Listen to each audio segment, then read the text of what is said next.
Sun Bowl, and wow, Sunny? Yeah. Sunny at the Sun Bowl. Not just a clever name. Right? I believe, wasn't the Sun Bowl, wasn't it snowing last year at the Sun Bowl? Oh, very well could be. I'm almost certain it was snowing last year. I think I heard that somewhere. Yeah. Yeah. Not great. That seems odd for El Paso. High altitude. Is it? Yeah. I'm not very It's terribly right there. familiar with It's the right there Texas on the border, geography. right, little mountainy. Okay. It gets a little bit. Also, side rant here. I was in basic training. So I enlisted 9/12, and I had what was called the late enlistment program, i.e. they didn't have slots for anybody because they weren't expecting to go to war. Right. So I ended up going to basic training in January. And in that time period, it's relatively cold in San Antonio. It's not like cold if you're from, here, normal. Right. From Texas, anything below 65, you're like, this is not great, Bob. Yeah. For those that don't know, you don't get in a car. You walk, march, or run everywhere for the entirety of that period. And in doing so, you kind of get used to it, except for when the road freezes. Yeah. Makes it a little tough to walk. Well, like when I mean freeze, freeze. Right. Like flash freeze, like holy crap, there's like Sheet of ice. sheets of ice Yes. on the ground. And it's not like a little, it's a little bit, no, it's like 27 degrees and frozen solid for like 2 days straight. And the boots that they give you, not great on the ice, Bob. So guys are just whoop, whoop, whoop, whoop, whoop, whoop, everywhere. Yeah. And I mean everywhere. And the PT gear they give you is t-shirt and shorts. Oh, okay. Now you have the sweats and the sweatpants, but we never. So like the drill instructors are going back and forth. Like, what do we do? Like we can't have these guys. Like they can't march in their boots. Right. But we need to do drills, which you need to be in uniform for. And it was like this whole back and forth of like they finally like. I think we need to put them in PT gear. So we ended up being in PT gear for like 2 whole days, which was kind of a relief. Right. Because it's just sweats. Yeah. But this is also where I think New Balance got all the money that they have now to become like the Hypebeast brand. Because the military, at least the Air Force, we all wore New Balance shoes. Gotcha. And they're not the cool ones. No. No. The dad white ones. Oh, yeah. Yeah. Dad whites. Tell you what, super comfortable. I bet. But I bet you that's where they got the money from. Yeah. So there you go. Slight deviation of running on the frozen Texas tundra. Yeah. So that'll happen. You know what else will happen? What's Texas that? will come to Portland and kick your butt. Yeah. That kind of happened last night, didn't it? Yeah, Victor Wembanyama came in and boy, did he put on a show. Yeah. They believe they finally credited him with 7 blocks. Let's take a look. See here. Yeah. 7 blocks. Yeah, and he probably should have been credited with 9. And if they really wanted to, I was talking to a couple of the Blazers last night after the game, and I was like, you might as well credit him with, probably 5 more blocks of how much they like made you alter your shot. Like I was talking to Jeremy Grant. There's one where he has to throw like a hooking layup 2 feet above the backboard. Yeah. To clear Wemby. He's like, Yeah. I had to. Yeah. He's like I've never seen anything like. What do you do against a guy with a 15-foot wingspan? There was a lot of like I just didn't know what to do with him. Like Chauncey said post game, like I know you think this is open, it's not. Like they had to like have that adjustment in their heads. Right. Like, by the time you get to the rim, yeah, it's gone. no, it's not there. Yeah, like pass it. That dude is there. Jabari Walker. He was like, yeah, it was weird. He's like, when he was guarding me, he, I was trying to tell my guards, he's coming, but like, what do you do? Like, you just yell, Wemby's coming, right? Wemby. So it's like, it was. Like I saw him at Summer League, and I've watched a bunch of Spurs games, but again, to see him in action. He had one of those basketball reference nights last night. 30-plus points, 5-plus boards, 5-plus assists, 5-plus blocks. And you're like, oh, yeah, you're one of like 3 players ever. And it's like Wilt Chamberlain's the other guy to do it. He's going to do this stuff regularly.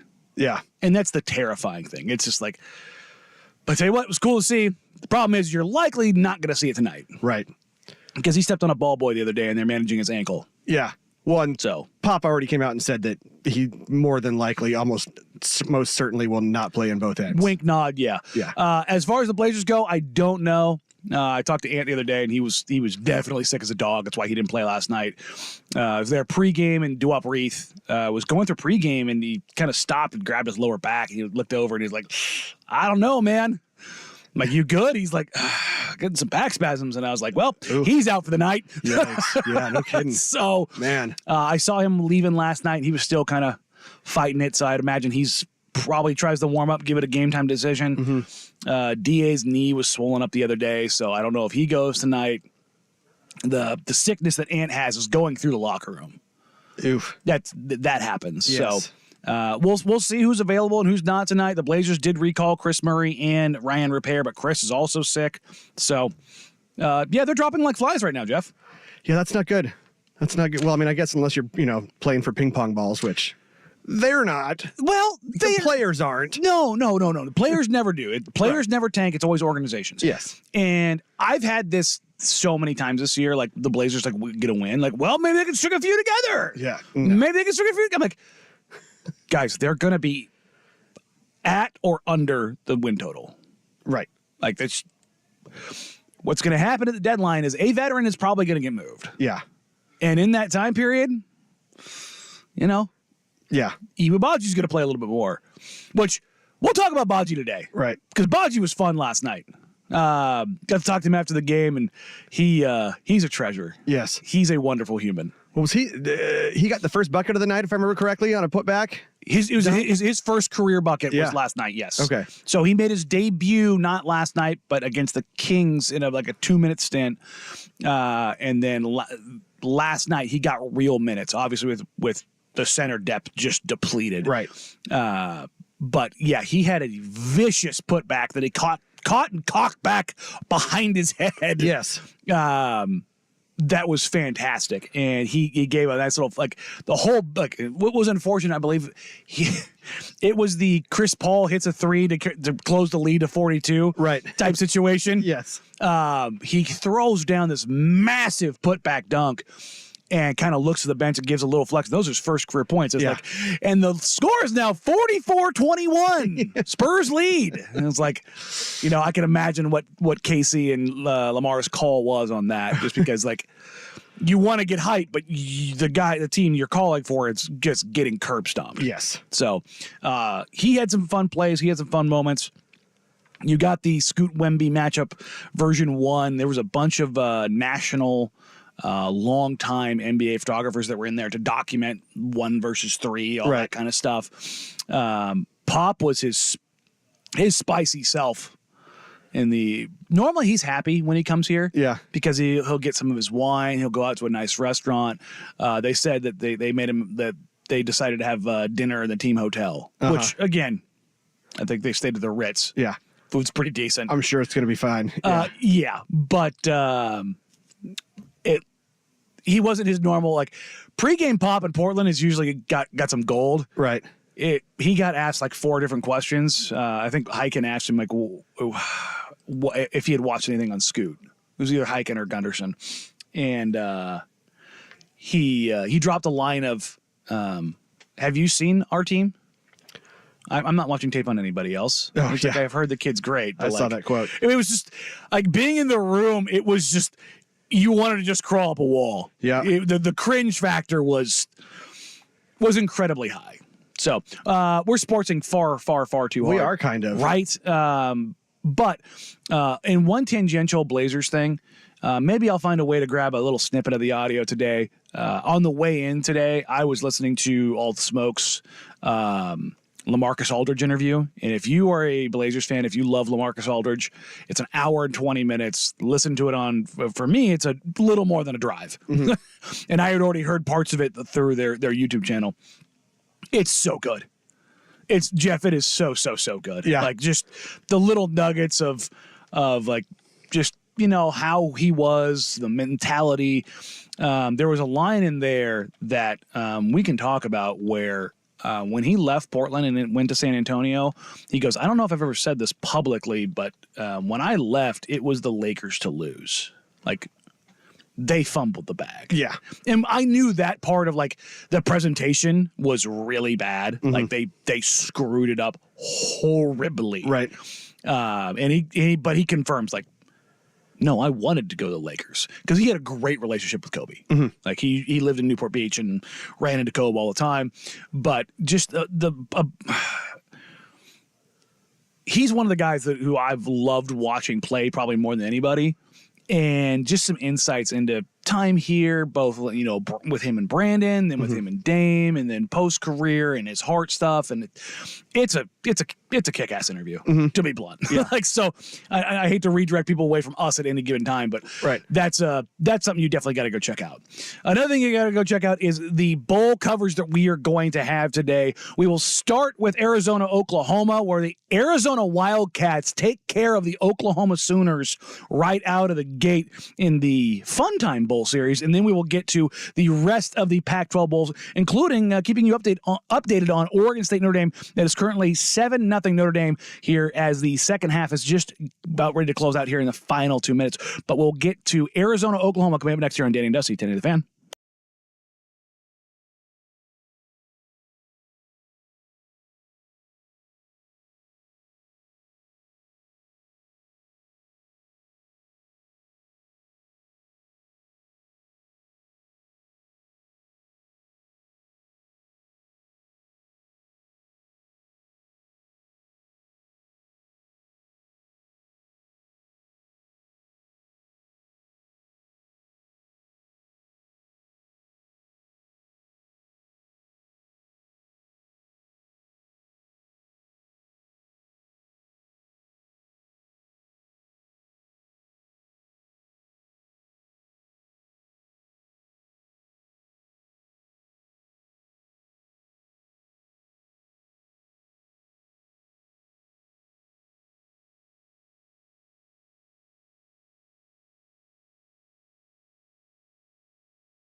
So maybe we have to come up with something for that bet if there's a draw.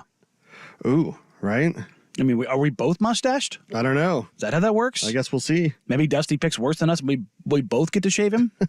There we go. I like see. Hey, See, there we go. See, we got to look at the bright side. He could be doing worse than us right now. But the Arizona Wildcats play the Oklahoma Sooners, and we were watching the game in the bowels of Moda Center, as it were, the media center, and I would say it was probably just a couple minutes into the game. I was finally able to sit down after doing some pregame interviews, and within 2 seconds, Noah Fifita just absolutely uncorks one. I was like, oh, this is going to be fun. And Arizona starts out with a nice little 10-0 lead, and then Oklahoma just claws their way back in, scored 14 points in the second quarter, up 14-3 at the half. Jackson Arnold, the true freshman who's replacing Dillon Gabriel, had his moments. Looked incredibly good at times, but he also looked like a true freshman. Yeah. Three interceptions.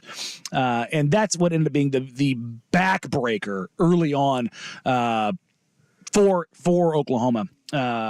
Arizona goes down the field in their first drive. They get a field goal. 3 plays in, pick.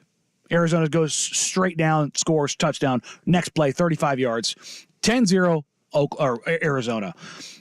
Next Oklahoma drive, 3 plays, 6 yards, punt. Arizona goes 7 plays, 45 yards, eats up a fair amount of clock. They have to punt. Then Oklahoma gets back on the field, another interception. But Oklahoma doesn't break. Arizona goes on a 12-play, 45-yard drive. That's such a dumb drive.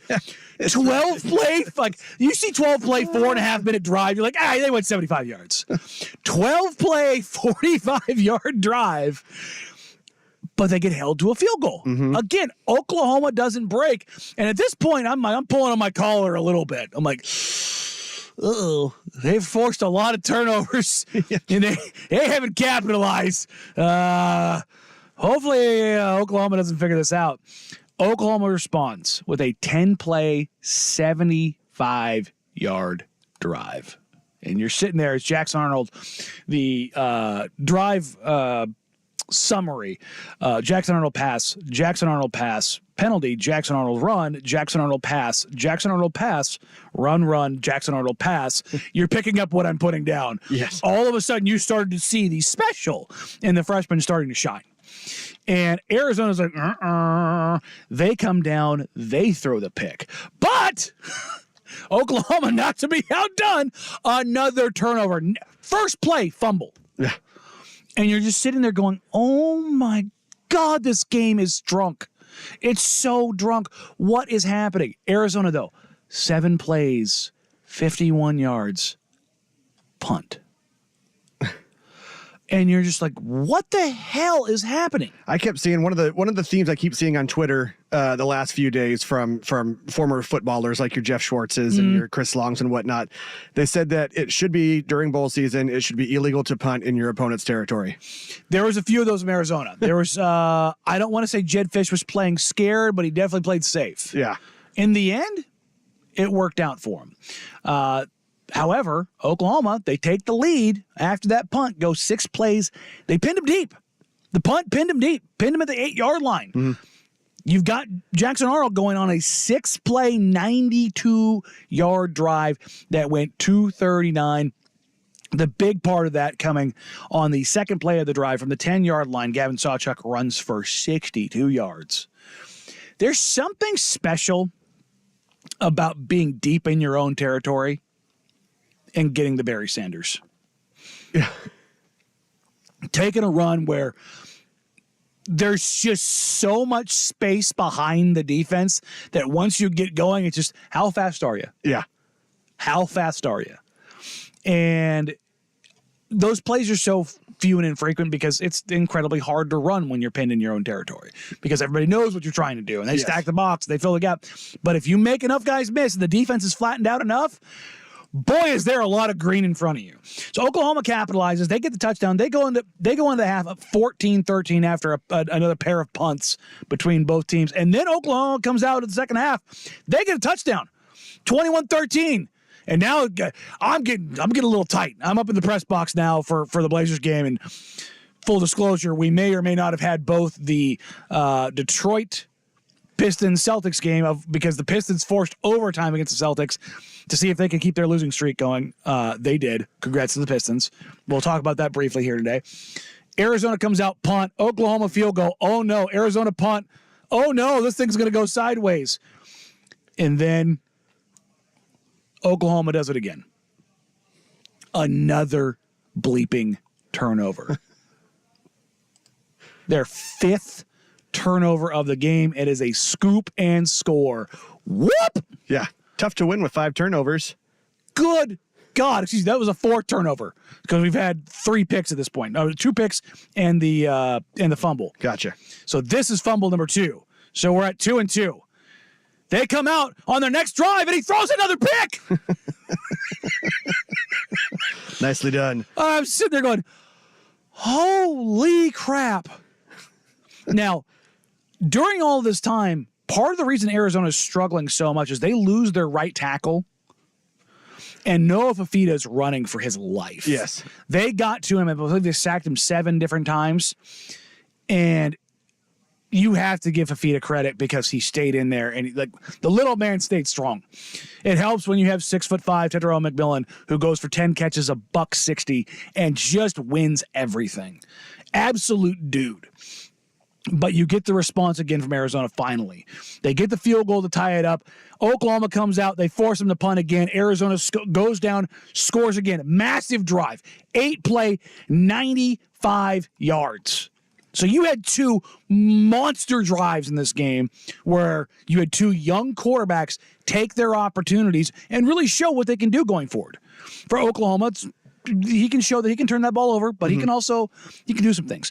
Noah Fafita goes down and just leads them. Boom, boom. And what's insane about this, he was sacked twice in the drive and still pulls him out of it. Like, if that's not a dude, I don't know what is. Right. Oklahoma comes out, fumble again. Arizona touchdown. That's it.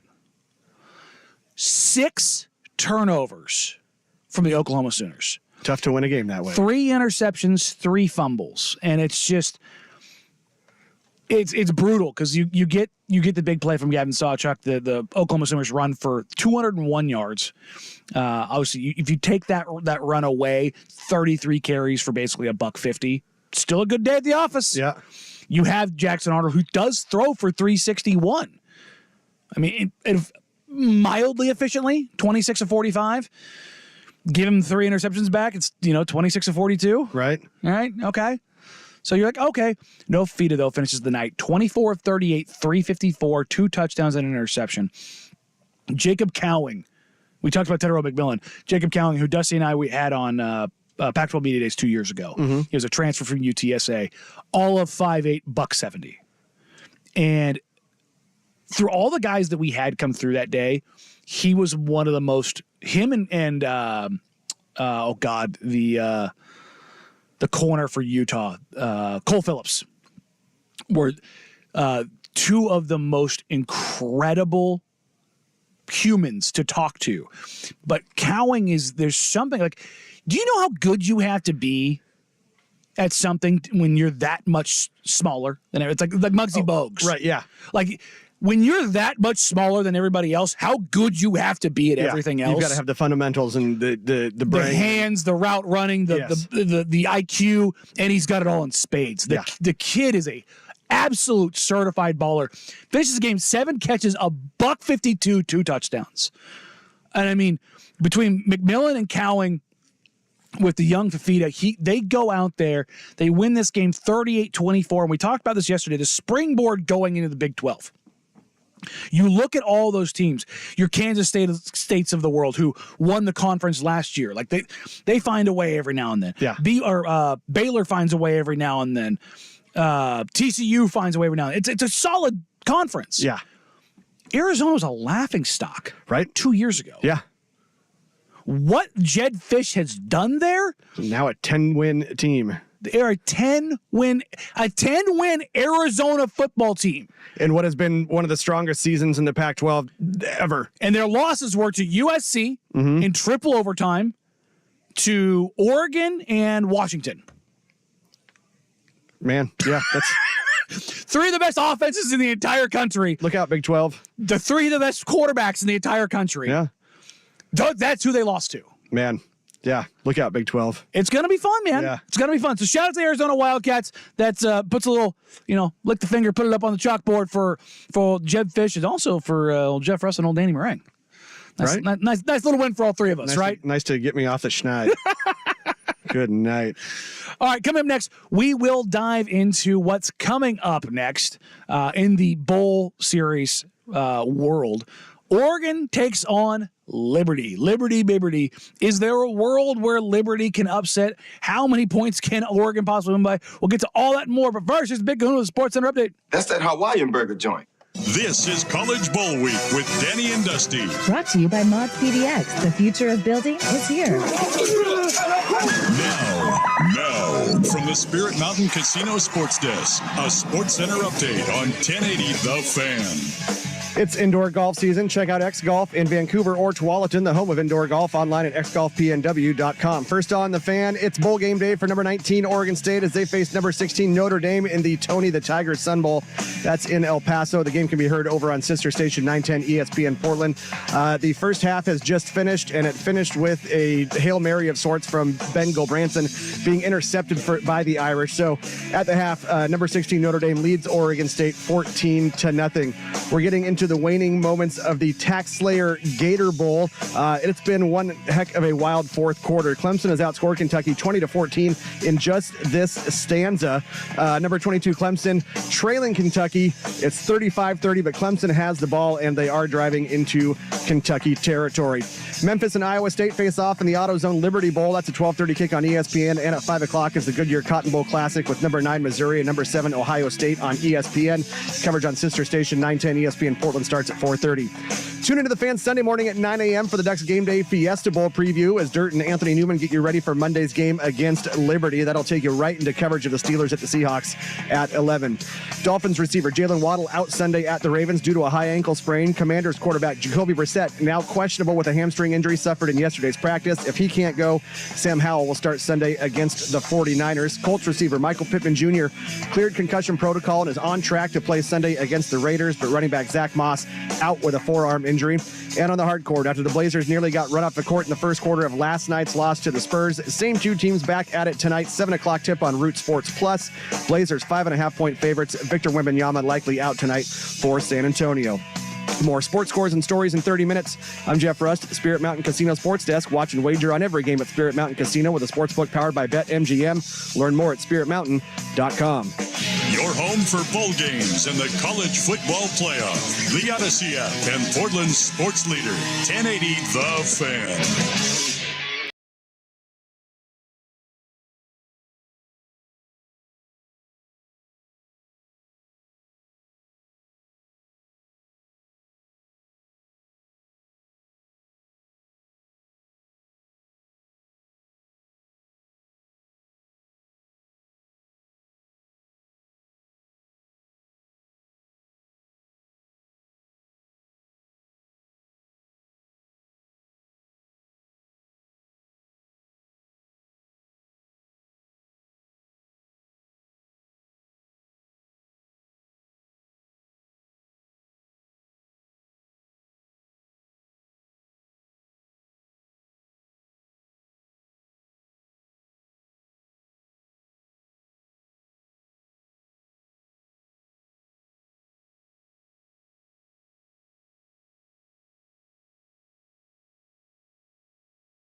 Calgary Flames. It's a good-looking kit. Mm-hmm. Everything kind of comes together. I was going to make some probably fairly tasteless jokes about the founders of Liberty and what those Flames might represent. Oh. Flames of Hell? Could be. Oh, perhaps. Anyway. It'll I'll happen. my soapbox. Number 8 Oregon Ducks will take on the number 23 Liberty Flames in the Fiesta Bowl Monday at 1 p.m. We'll have you. But what time does coverage start for that?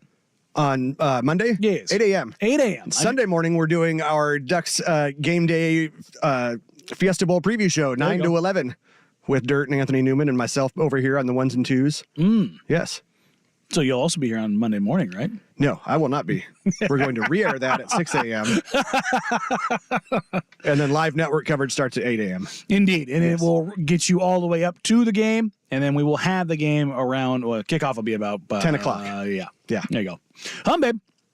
So, yeah, that will be there for you to enjoy. I don't know how much you'll enjoy it because right now the game itself is a 2-touchdown line. Is that all? Oregon is currently 16.5-point favorites.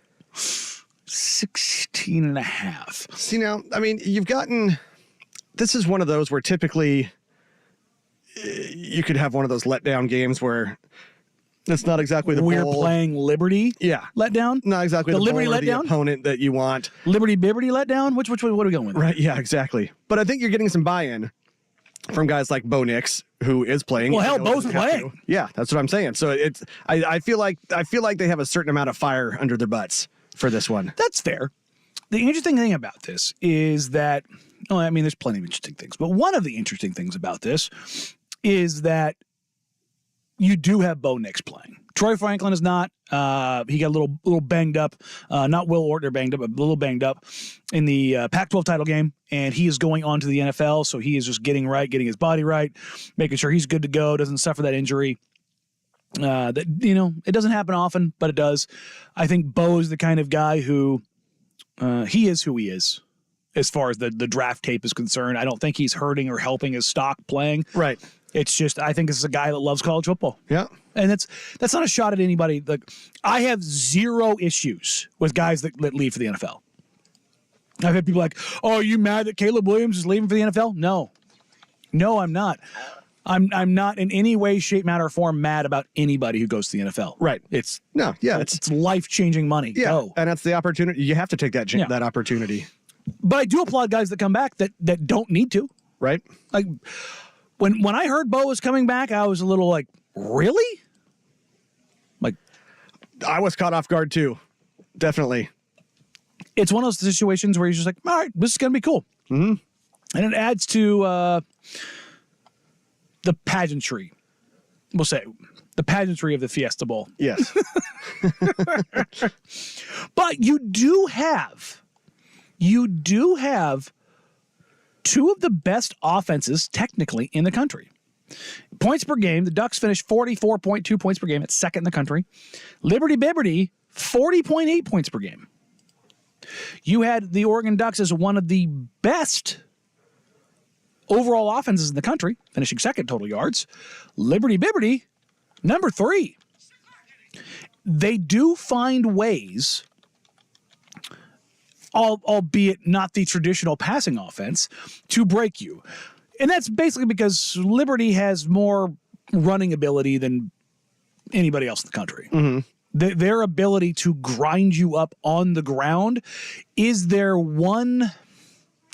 it's the one way they can hold on, is their ability to run the ball endlessly down your throat and to control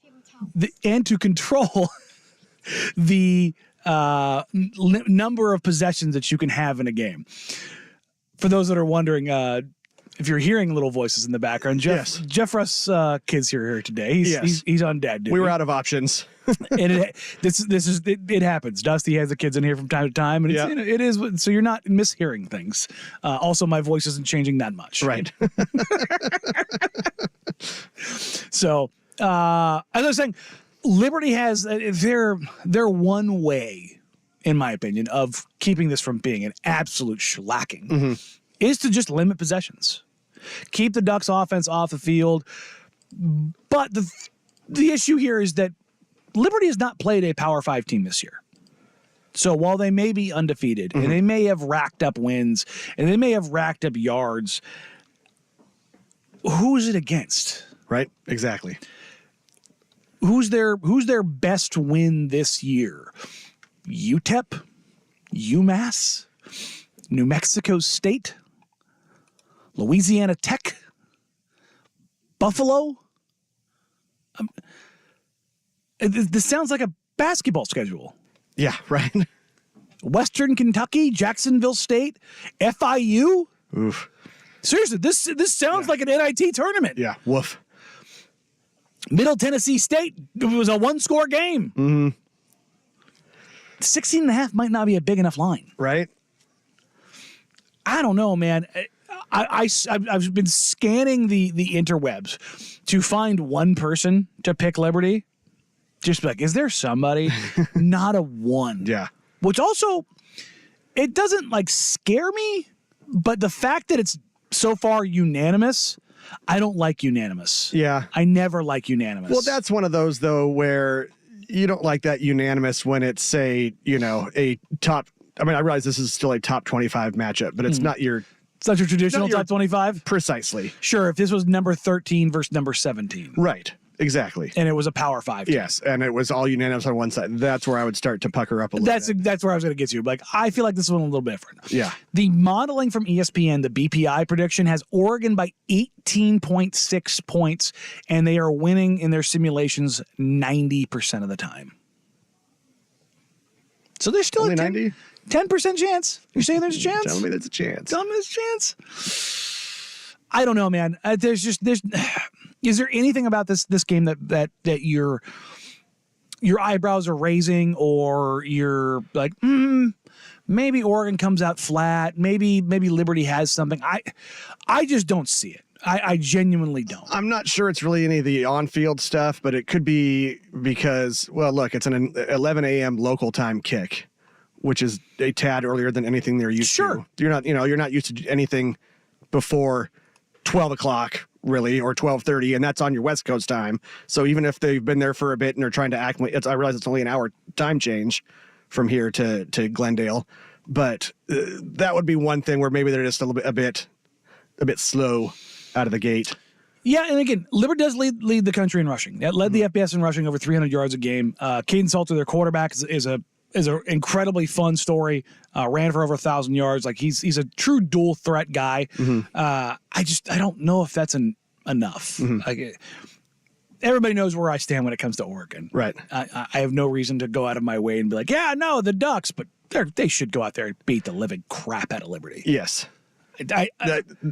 Yeah. They should. Put a capper on the season and head into next year with this recruiting class that they have coming in. One more year of landing under your belt and take the next step. That's really, I think, all you can do in this, right? Right. So Oregon should win handily. I don't really see how this could go any other way. We will get to Washington, I should say the CFP. We'll get to Washington, Texas, as well as Alabama, Michigan. But first, Joe Flacco. We got to talk about what he did last night and what he continues to do and how he is sweeping over the city of Cleveland. That coming up next year on Danny and Dusty, 1080 The Fan.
One is overtaking the city of Cleveland right now as chants of Flacco, Flacco, Flacco rained down last night on Joe Flacco.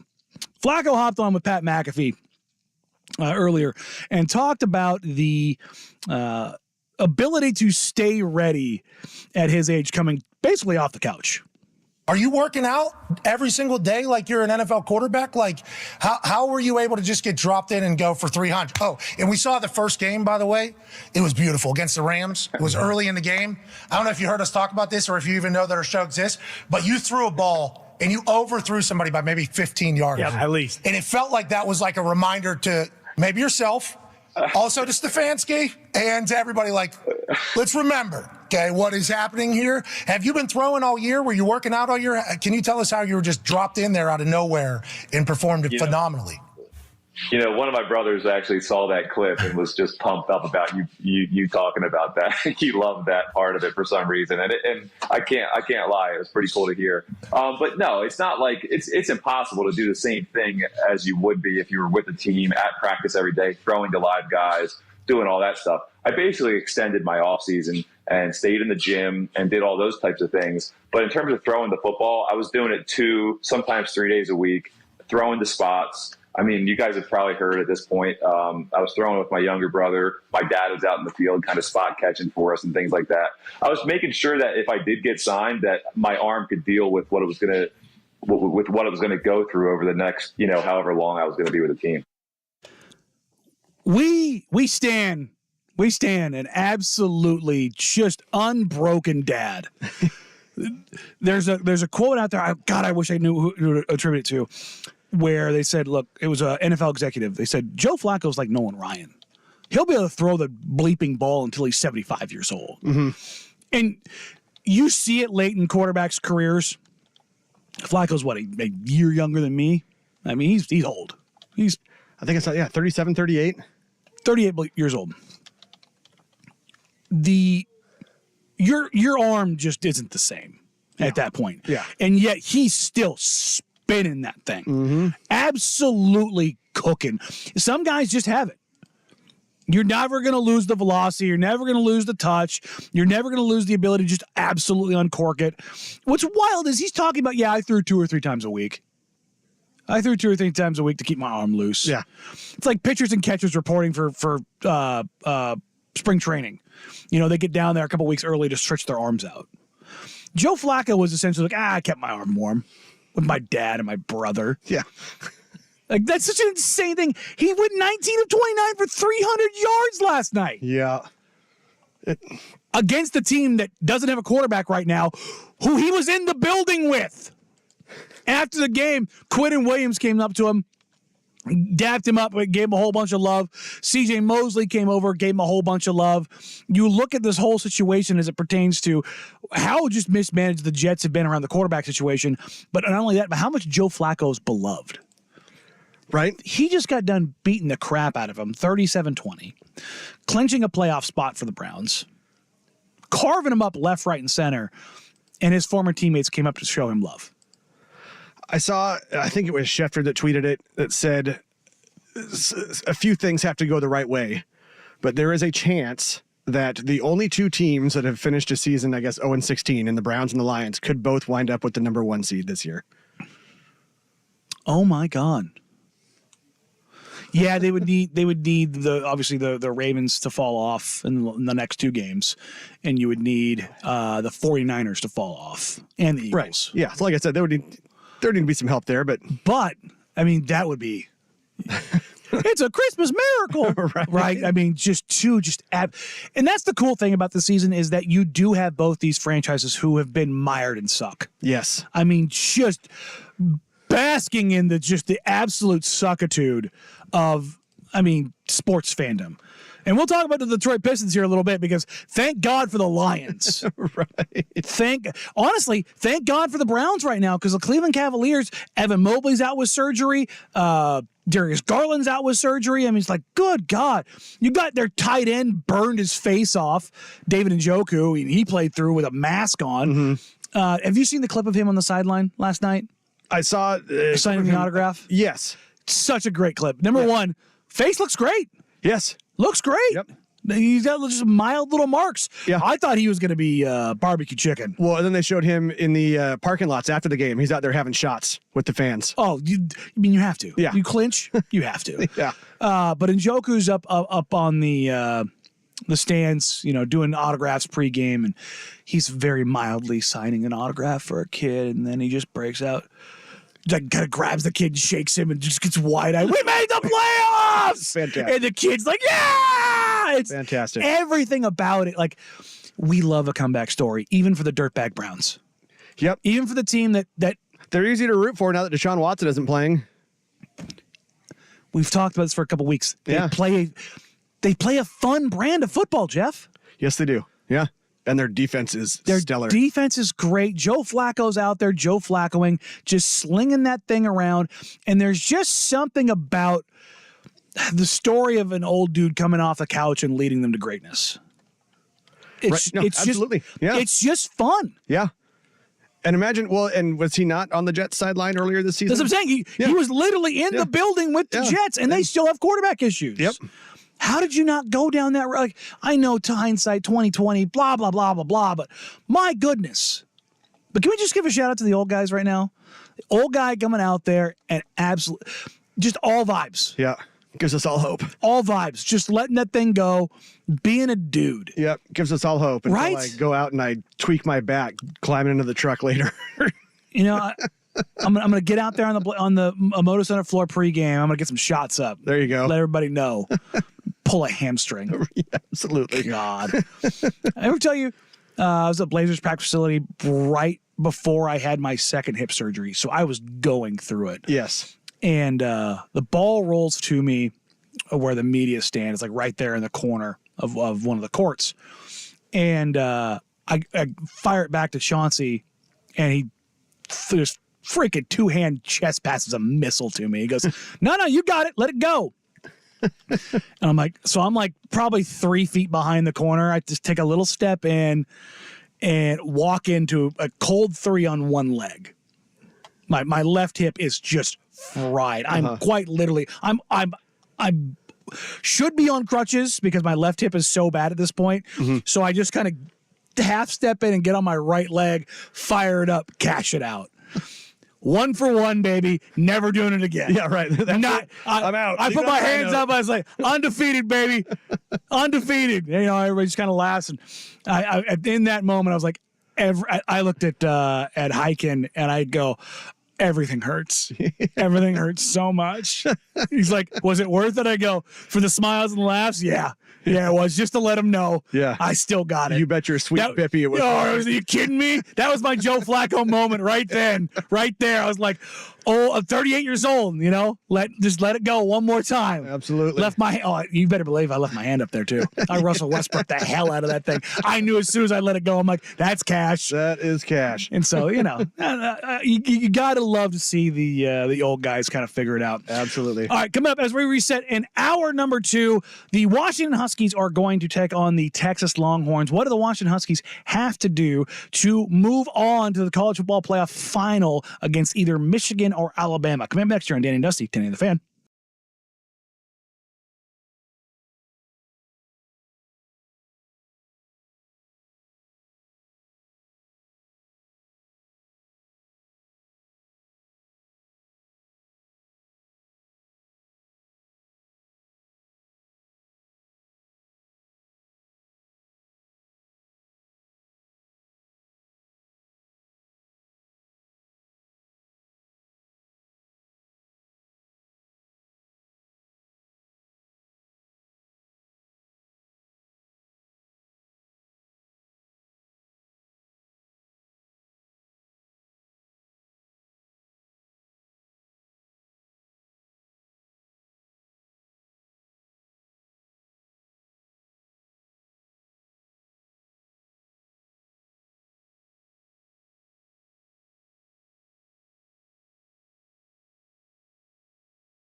Check out the latest special offers for all our listeners at servicepatriots.com/thefan.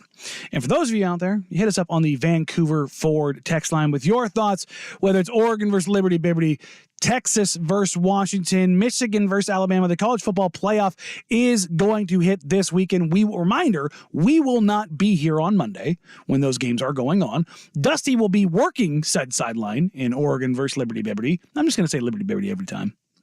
I think we've all kind of just We've reached adopted that point, yeah. But we will have games galore and a quick little game check in Notre Dame. Notre Dame leads 14-0 here in the third quarter, 10:30 remaining in the Sun Bowl down in El Paso, Texas. It's been an ugly game. Yeah, Notre Dame's kind of been dominating at this point. Last check, outgaining the Beavs 254-103. Yeah. 13 first downs to 5. Yeah. It's not been great. Not been great. What should be great, which is not really being talked about much, at least that I've seen, is that Washington, Texas is a rematch of last year's Alamo Bowl. A game that Texas won, or that Washington won 27-20. And the staggering majority of big players are returning to this game. And yet I've seen quite a lot of push of Texas is going to be a team that walks away with this. ESPN's SP Plus has Texas winning this game by 6. 33-27. Which, okay. It's Looks interesting. like Texas currently 4-point favorites in that neighborhood. It's interesting, right? Mm-hmm. I had this as basically a push. Uh-huh. I think you've got Washington has the Joe Moore Award winning offensive line, the award handed to the best offensive line in the country. He was sacked the 4th least amount of time and held their negative plays behind the line of scrimmage. They were at the 5th least. Pretty good. That's pretty good. Pretty good. Yeah. The old Heisman finalist quarterback. Heisman finalist quarterback. You've got 3 NFL talents at wide receiver. A Biletnikoff finalist, I believe, also in Dunze. Yeah. They're good. They're really good. Yeah. This is going to be a matchup of one of the best offenses in the country in Washington and a very good offense in Texas, but a better defense and a more physical defense from Texas. I saw it on the Vancouver Ford text line. It was something that I was going to bring up earlier was I'm sorry, it must have been in the YouTube chat. I want to give credit where it's due. Joel, game likely could come down to a situational football. Saw a stat that UT offensively is 69th in the nation on third down and 119th in red zone efficiency, while UW is 11th on third down and 18th in the red zone. It's quarterback play. It's wide receivers. That's what that comes down to. Ewers has been a dude this year. Yeah. I mean, other than when he got injured, Malik Murphy had to fill in for him. He's been an absolute monster. Opta Sports has one of their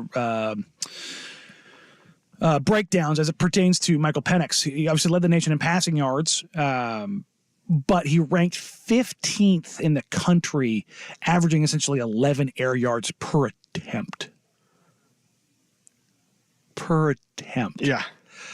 That's insane. Yes. Compare and contrast that with Ewers, who is the 16th lowest air yards per attempt at 7.53. Again, Bo Nix was the second lowest or lowest. So Gotcha. lowest doesn't necessarily mean bad. It means Right. what is the offense designed to do? Yeah. Washington's offense is just throwing Yes. right crosses and uppercuts the entire game. Yes. Throw that ball downfield. Puts you under pressure. Yes. Under pressure. Dun, dun, dun, dun, dun, dun, dun. Oh, no, wait. That's the Vanilla Ice one. There you go. Yes. Penix has in that same category. They have their air yards versus their tracking data, which is well thrown percentage.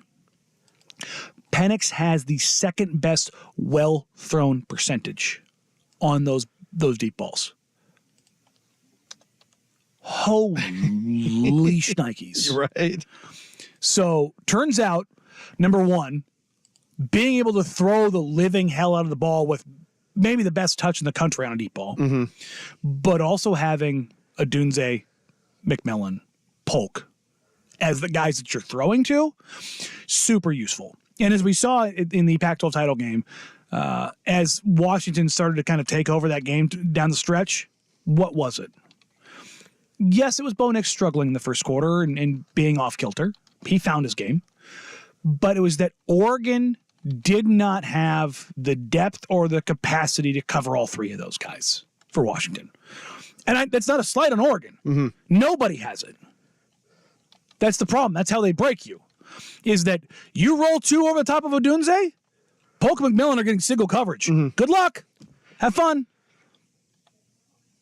It's the San Francisco 49ers of college football.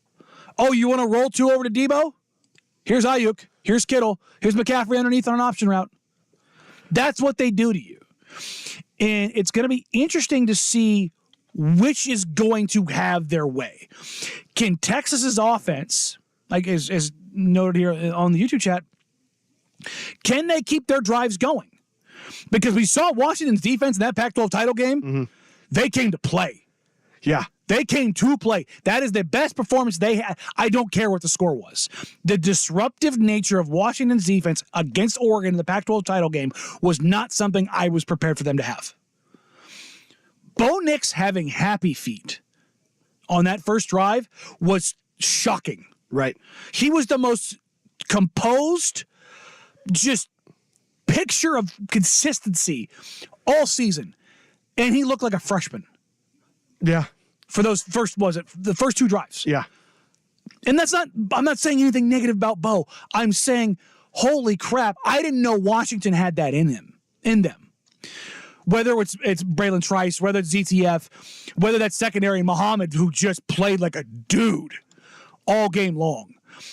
That's what you kind of, you start kind of raising your eyebrows a little bit. This on the Vancouver Ford text line. All texts of the fan are via the Vancouver Ford text line. Your dollar goes forward at Vancouver Ford. They treat you right before, during, and after sale. Visit VancouverFord.com. 503-864-6326. Give us your thoughts on Washington and Texas. And if Dylan Gabriel could carve up Texas, Penix could definitely do the same. Yeah. Mm-hmm. Very much so. Yeah. I find myself, the question I'm asking, Russ, it maybe needs a paradigm shift. Should I be asking, can Washington beat Texas, or should I be asking, can Texas beat Washington? Right. Because you're seeing Texas is favored. Mm-hmm. You're seeing that SP Plus is picking Texas. Yet when I look at things, I go, where is Texas winning the matchup? Yeah. At what point? What positional matchup are they better? Is their secondary so good that they can slow down Washington? I don't know. Not with those receivers. No. Is Quinn Ewers better than Michael Penix? No.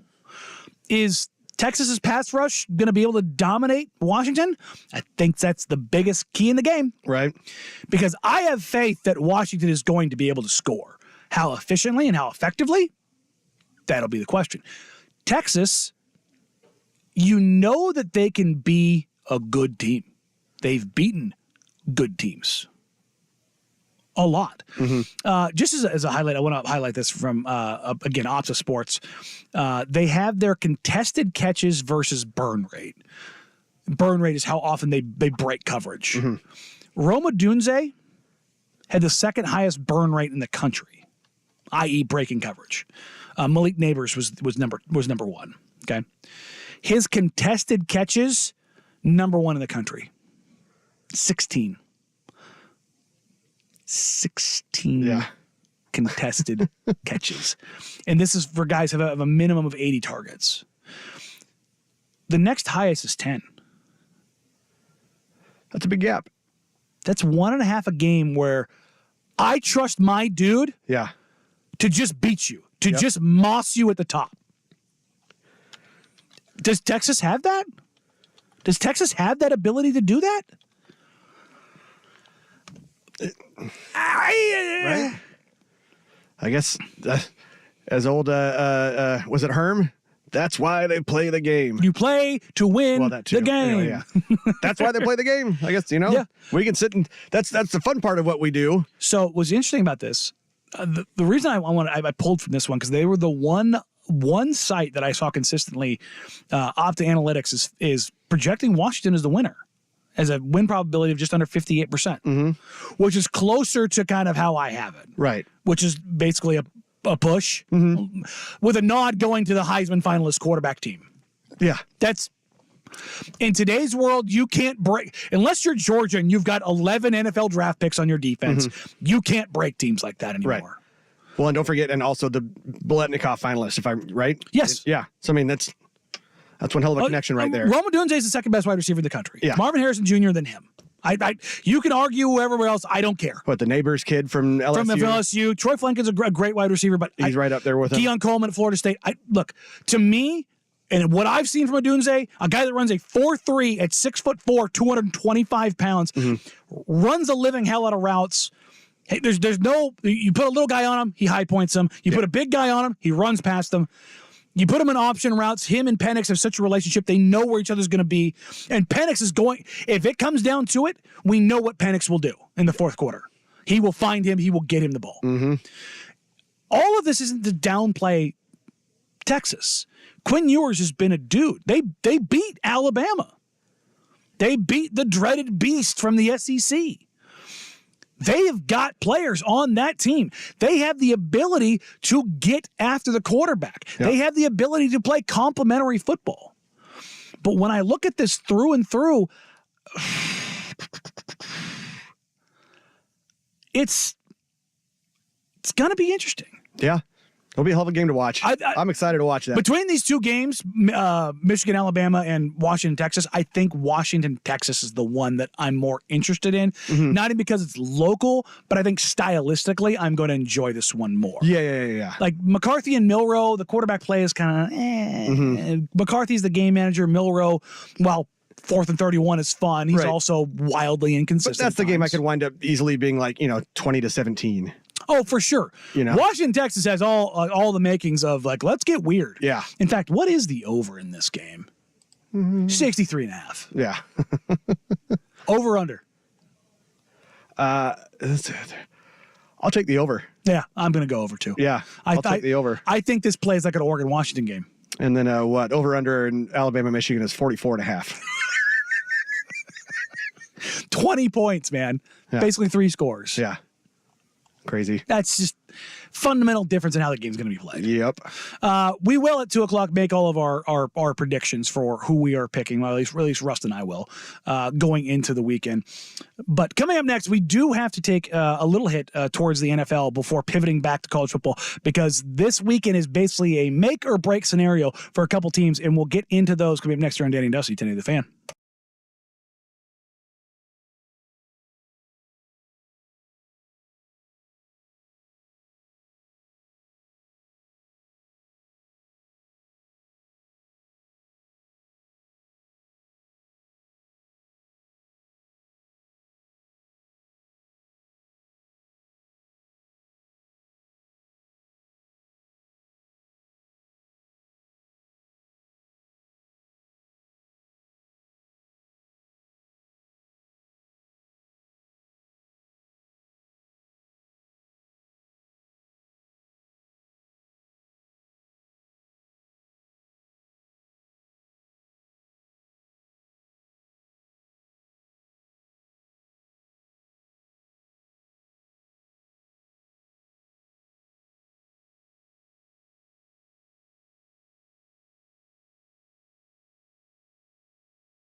Conditioning ahead of this weekend. Jeff Rust, your Jacksonville Jaguars are going to be without Trevor Lawrence. Yeah, I saw that. Bum, bum, bum, bum. Right? Yeah. They are taking on the craptastic Carolina Panthers, so if you're going to have him miss a game, that's the one. This that would be you the can one. get in the door for $38 in Wow. Jacksonville. Chargers are heading to Denver. Get-in price is $33. Yikes. Yeah. I saw that there was, for the Carolina home game, was it last week? Mm-hmm. You could get in for under $1. Yeah, Did you see the wide shot? I did not. Oh, buddy. pretty sparse. It was in the middle of the game, and it looked like it was still during game prep. Oh, yikes. Yeah, that's not good. There for was maybe anybody. 200 people in the stands Oh, my Lord. in a building that probably holds 60,000. Right? Like, it was hard to find people. It was sparse is not a word you could use there. Let's just go down that. Just empty. It was something. Man. I'll tell you right now, there are some empty hopes, but they are hopes nonetheless. As it currently stands, let's go through it here real quick. Here are your teams that are still mathematically alive for the playoffs. In the AFC, you have Baltimore, Miami, Cleveland have all clinched. Jacksonville sits fourth as a division leader in the AFC South. The Buffalo Bills are at sixth at 9-6. The Indianapolis Colts would hold the last playoff spot at 8-7. Now, get ready for this. They hold that position based on tiebreakers over Pittsburgh and a head-to-head win percentage. A division tiebreak was initially used to eliminate Cincinnati, which elevates Pittsburgh to a tiebreak over Cincinnati based on their head-to-head, which leads to a division tiebreak that was initially used to eliminate Houston because Indianapolis wins a tiebreak over Houston over a head-to-head win percentage. Get all that? Yeesh. Yeah, the tiebreak stuff is getting loose here late in the season. Yeah. Now, who's still mathematically alive underneath them? Houston Texans again are right there at 8-7. The Pittsburgh Steelers alive again at 8-7. The Cincinnati Bengals still technically alive at 8-7. And at 7-8, America's team, Las Vegas Raiders 7-8, and the Denver Broncos also at 7-8. The Vegas Raiders currently hold the tiebreaker based on head-to-head win percentage. I believe they play this week or next week. End of the season. Who's that again? I'm sorry. Next week, Raiders Broncos. I couldn't remember if they were which week they were. I'm not sure. Okay, and then on the NFC side, teams that have clinched: Niners, Eagles, Lions, and Cowboys. Holding fourth in the NFC South lead the 8-7 Tampa Bay Buccaneers. Number 7 in the last wild card spot, Seattle Seahawks at 8-7, still alive. Vikings 7-8, Falcons 7-8, Packers 7-8, Saints 7-8, and the Bears not mathematically eliminated at 6-9. That's amazing. NFC's a dumpster fire. Complete dumpster fire. Oh, boy. It just makes no sense. So, with all of that said, there are some massive games this weekend as it pertains to playoff eligibility and seeding. Weirdly enough, Las Vegas at Indianapolis has massive ramifications in the AFC. Mm-hmm. Who saw that coming? No kidding, right? Indianapolis Colts, without their starting rookie quarterback, Anthony Richardson, out there with Minshew Magic getting it done. They're in the driver's seat. Yeah. They beat the Raiders. They go to 9-7. They're likely to hold the ride, as it were. You think they're in that spot if Anthony Richardson's playing all year? It's a good question. I really liked what AR was doing. Mm-hmm. I really did. So I will say yes. Yeah. I think had he stayed healthy, we would have been looking at him and C.J. Stroud and then looking even harder at the Panthers and Bryce Young and going, oof, oof, you missed twice. You missed twice? How? CJ Stroud's looking pretty good this year. Oh, Stroud's been incredible. Yeah. And that, it kind of brings me to the next game here. Tennessee at Houston. If Houston wants to stay alive, because Stroud was out dealing with the concussion, if they win this game, if they win their next two, it's not going to be in their hands. But they do have the opportunity to mix it up a little bit. Why? Because they play the Colts in the last week of the season. God, the script writers got it right. Right? They know what they're doing, don't they? So you need if you're the Colts, you have to win this week. You have to win this week. If you are the Texans, you have to win this week. Then it comes down to all of the tiebreaker math. Yes. And it gets ugly real quick. It'll probably go down to points scored or points allowed or something because they'll be 1-1 against each other in division. And I guess it'll matter. It'll matter who beat who where, perhaps. So it's at Indianapolis. So the Colts beat the Texans on the road, and if the Texans win, they would have beat the Colts on the road. So you wouldn't have a home team win or anything like that. Oh, God, this is getting ugly real quick. The tiebreakers are going to get sideways. Yes. Okay. Let's scroll down a little bit further. Baltimore has a chance to essentially rest the final 2 weeks of the season with a win over Miami. Jalen Waddle is out for the game with a high ankle sprain. That is a massive win. Yes. And if you were the Baltimore Ravens, you're the team that is the king of being beat up. What does 2 weeks off at the end of the season mean to you? My goodness. Right. That might be what swings the Super Bowl.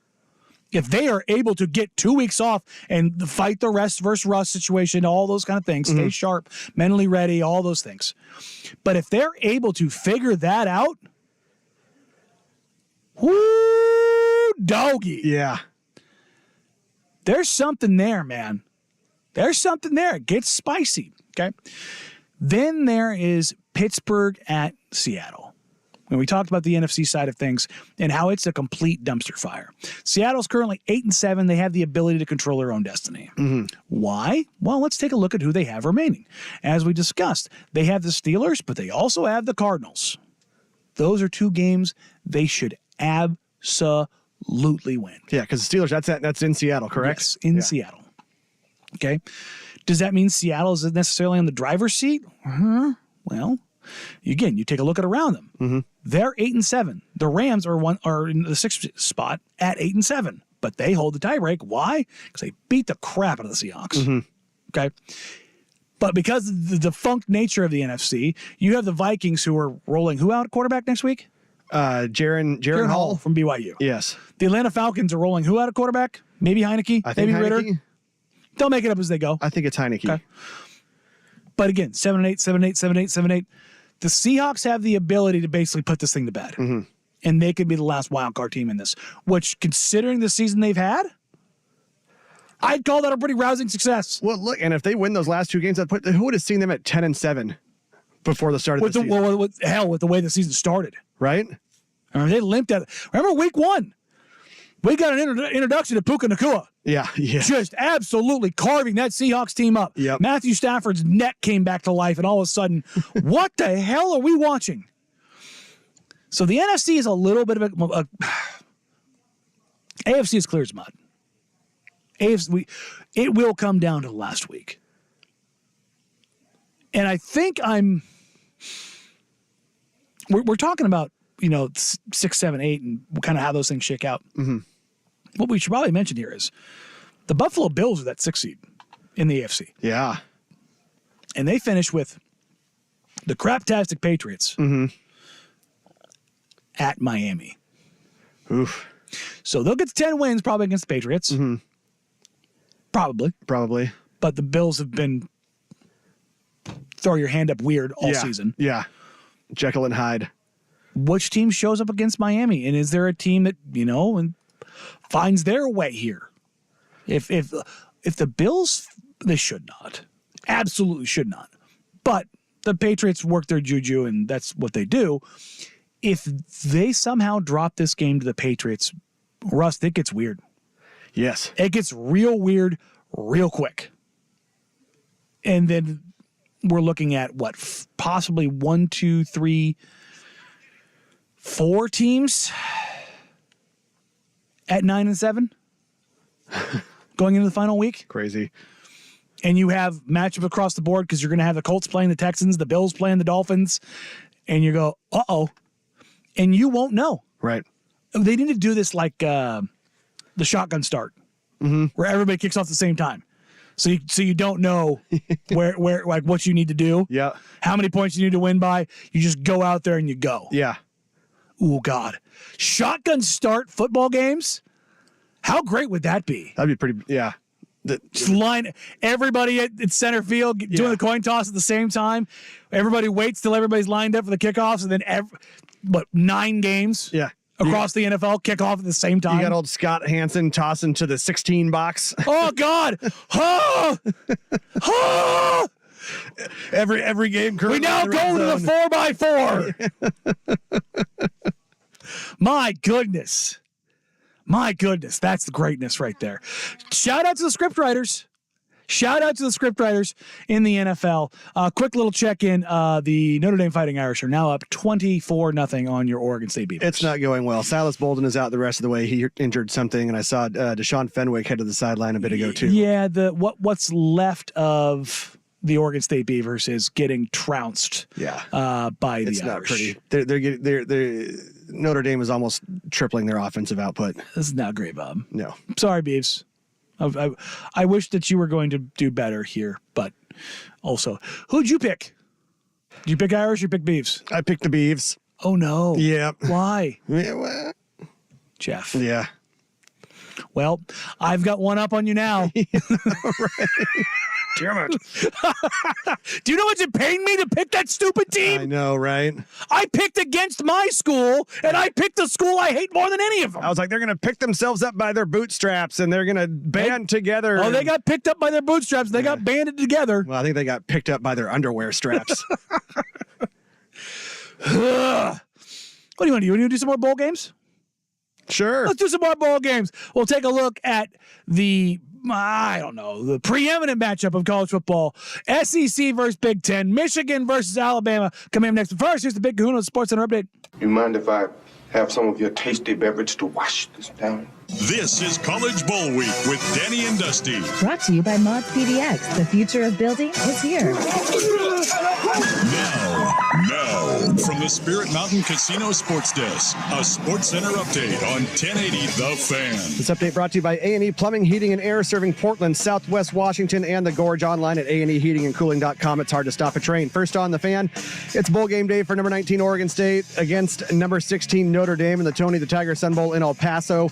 The game can also be heard on sister station 910 ESPN Portland, and as you just heard from us right there, it is not going well. They're through 3 quarters, and they trail Notre Dame 24-0. Elsewhere, the AutoZone Liberty Bowl, 10 minutes left in the first half there, and Memphis leading Iowa State 19-7. Coming up at 5 o'clock is the Goodyear Cotton Bowl Classic with number 9 Missouri, number 7 Ohio State on ESPN. Coverage over on sister station 910 ESPN Portland starts at 4:30. And earlier in the Tax Slayer Gator Bowl, number 22 Clemson outscores Kentucky 28-14 in the fourth quarter, beating the Wildcats 38-35. Tune into The Fan Sunday morning at 9 a.m. for the Ducks Game Day Fiesta Bowl preview. That's Dirt and Anthony Newman getting you ready for Monday's game against Liberty. That'll take you right into coverage of the Steelers at the Seahawks at 11 a.m. And in the NFL, Jaguars quarterback Trevor Lawrence out Sunday against the Panthers due to a shoulder injury. His first game missed in high school, college, or the NFL. C.J. Beathard will get the start. Dolphins receiver Jalen Waddle out Sunday at the Ravens due to a high ankle sprain. Commanders quarterback Jacoby Brissett questionable with a hamstring injury suffered in yesterday's practice. If he can't go, Sam Howell will start Sunday against the Niners. Colts receiver Michael Pittman Jr. has cleared concussion protocol and is on track to play Sunday against the Raiders, but running back Zach Moss out with a forearm injury. And on the hard court, after the Blazers nearly got run off the court in the first quarter of last night's loss to the Spurs, same two teams back at it tonight, 7 o'clock tip on Root Sports Plus. Blazers 6.5-point favorites. Victor Wembanyama likely out for San Antonio. Anthony Simons, DeAndre Ayton, Shaden Sharp, Duop Reith all out again. Tumani Kamara now questionable. More sports scores and stories in 30 minutes. I'm Jeff Rust at the Spirit Mountain Casino Sports Desk. Watch and wager on every game at Spirit Mountain Casino with a sportsbook powered by BetMGM. Learn more at spiritmountain.com. The inside story on the Blazers, Ducks, and Beavers. Danny and Dusty. Weekdays noon to 3 on the Odyssey app and 1080 The Fan.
Well, that sucks.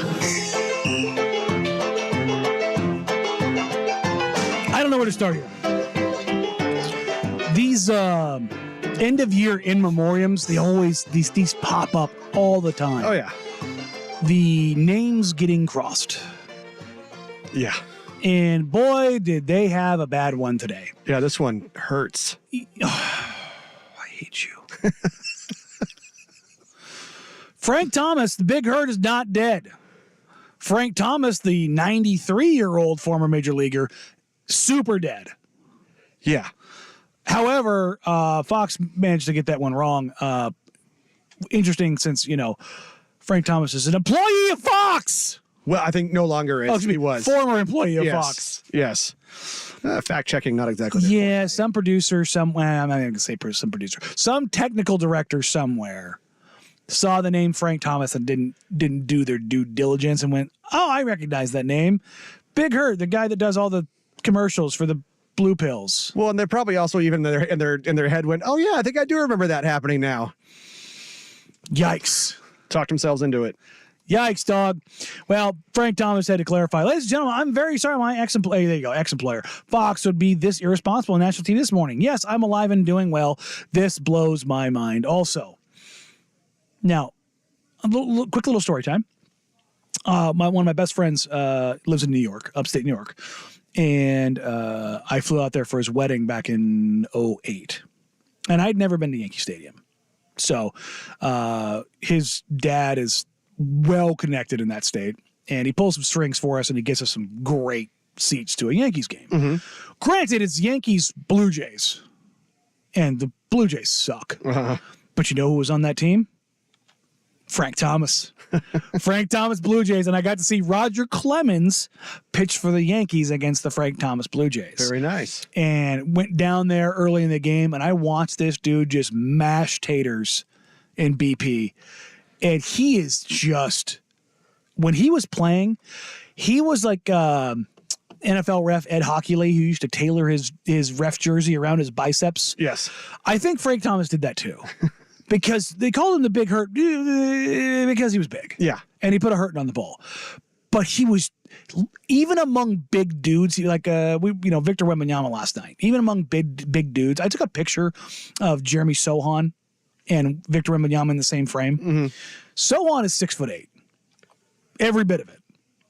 And in the background, they're both on the baseline. Sohan close to me, Wemby further away in the background. Mm-hmm. Wemby even in the background, Sohan in the foreground, and Wemby bending down to take a jumper is still taller than Sohan. Like there's larger than life, and then there's Frank Thomas, and then there's larger than life, and there's Wemby, there's larger than life, there's Shaq, there's larger than life, then there's Yao. Yeah. The Big Hurt was just this imposing figure. And now Hawks extends. Maybe next time they should check to see if he has extended his life. But don't give me that. Don't give me that. You worked in a bad Hurts pun earlier. I don't want to hear it from you. So, oh God, speaking of Big Hurts, Notre Dame's going for a 4th and goal.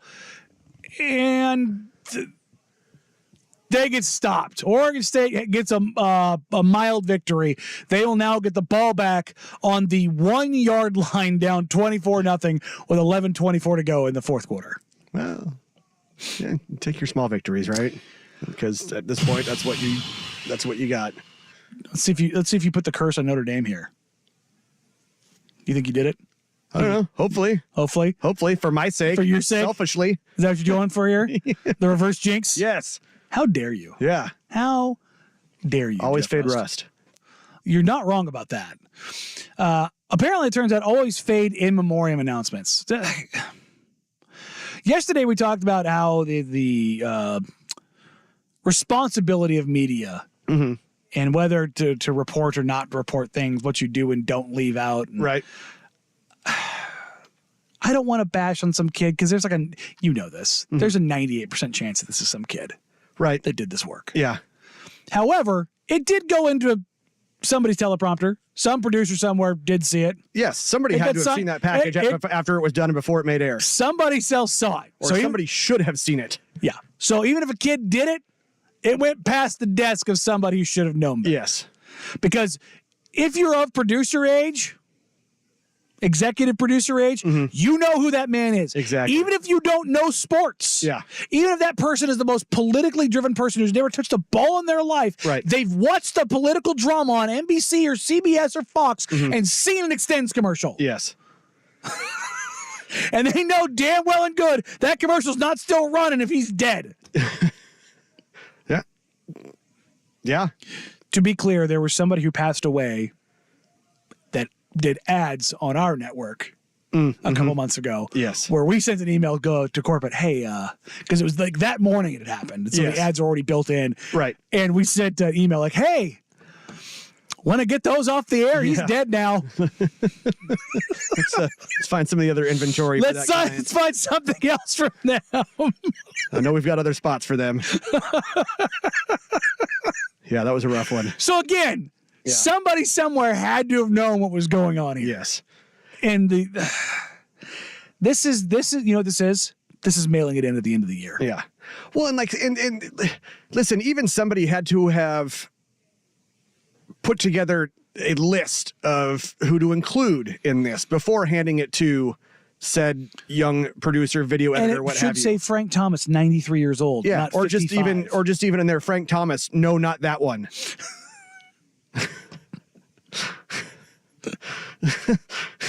Yes, the one you're thinking of is the one that's still super alive. Just You need to Google this one because you don't know this one. yeah, man. Oh boy. All right. Well, when we come back, that's our worst day on the web. When we come back, we will dive again into Michigan and Alabama and what can come out of that game. Who has the upper hand? Who has more on the line? Danny and Dusty, 1080 The Fan.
One of the things we'll talk about this also some more as well. The Portland Trailblazers took on the San Antonio Spurs last night, and you had the first matchup of Victor Wembanyama versus Scoot Henderson, and it did not go the way of the Portland Trailblazers.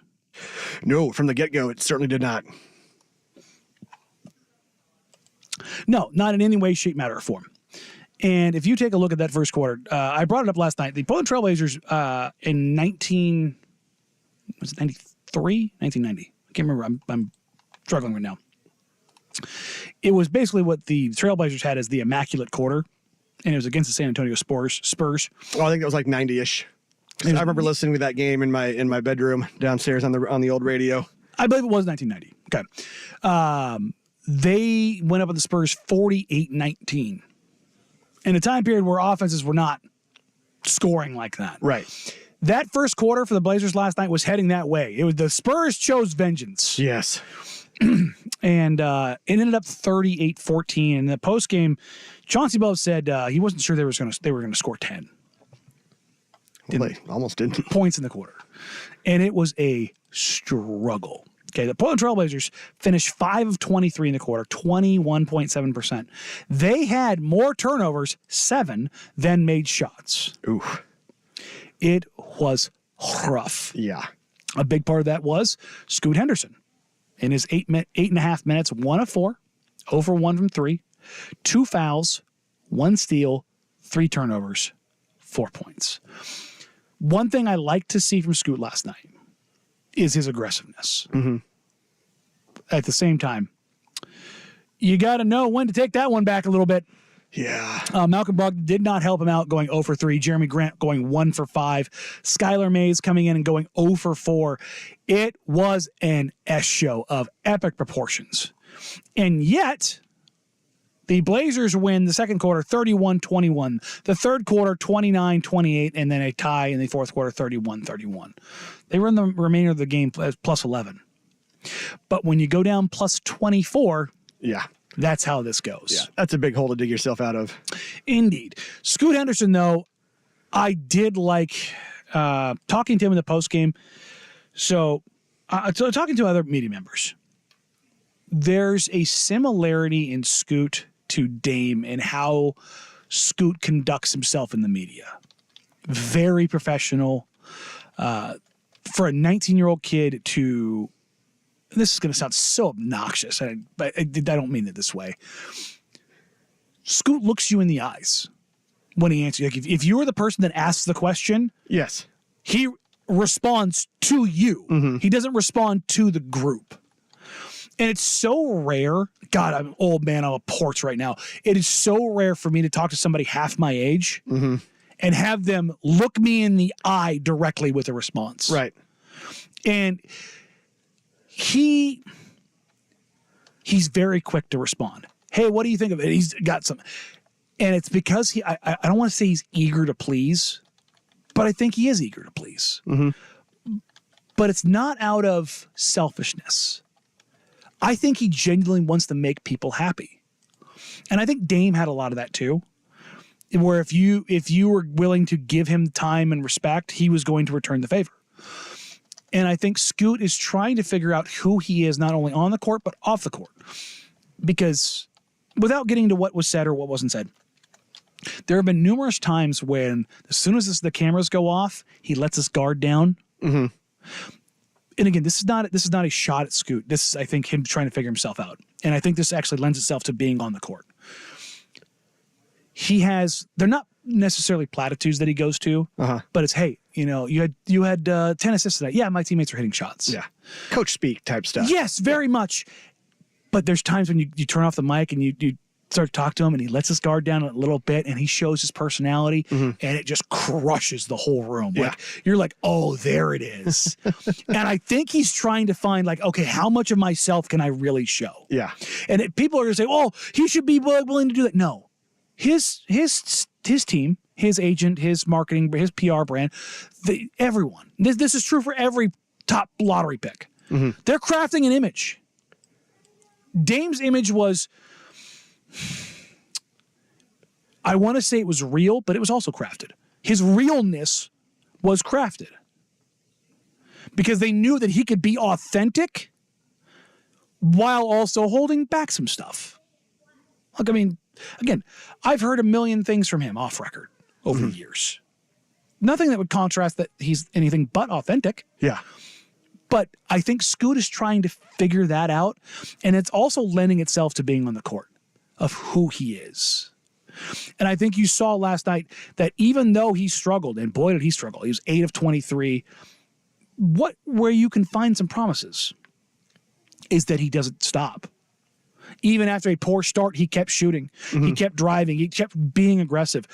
Took 7 threes last night. Hit 3 of them. Yeah. 3 of 7, that's 43%. Yeah. That's good, ladies and gentlemen. We'll take that and run. Yep. Every single night. Also, 6 free throw attempts. That aggressiveness got him to the free throw line. Guess what he shot? 6 of 6. Very nice. 6 turnovers? Sucks. 5 fouls? Sucks. 4 assists? Sucks.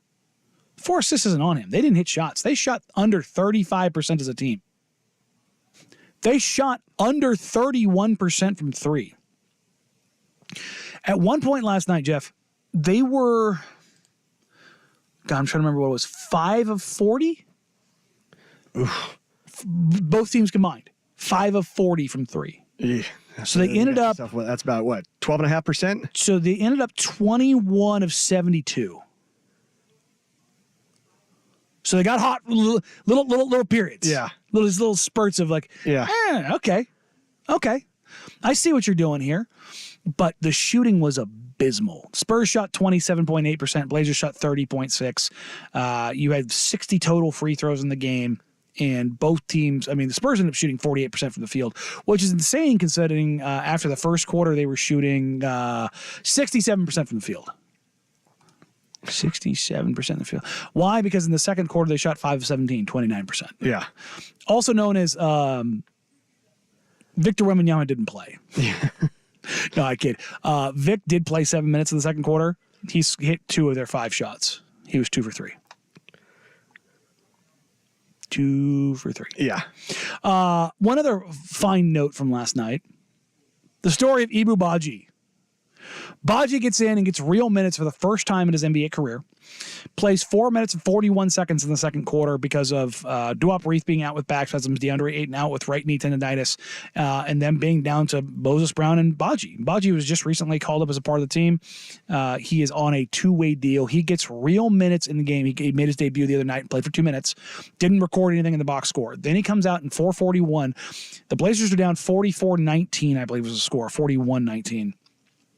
And a shot comes off the rim, and Baji catches it behind his head and throws down an absolute hammer of a putback dunk.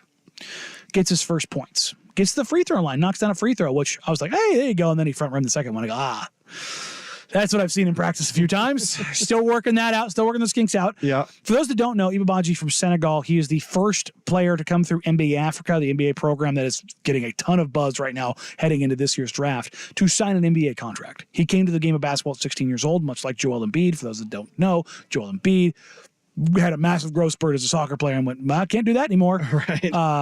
Baji is a wonderful, wonderful human, speaks 5 different languages, talks crap in all of them. Absolutely great. If you want, go to my Twitter. You get some great quotes from him last night. Just a sweetheart of a human being. But he grabs 4 rebounds and gets a block shot in his first shift and goes out to a near standing ovation. And although the Blazers lost the game, he gave them juice. Yeah. He gave them real life. He finishes the game, his first real game as a pro. 7 points, 9 rebounds, 3 blocks, 3 of 3 from the field. Not too shabby.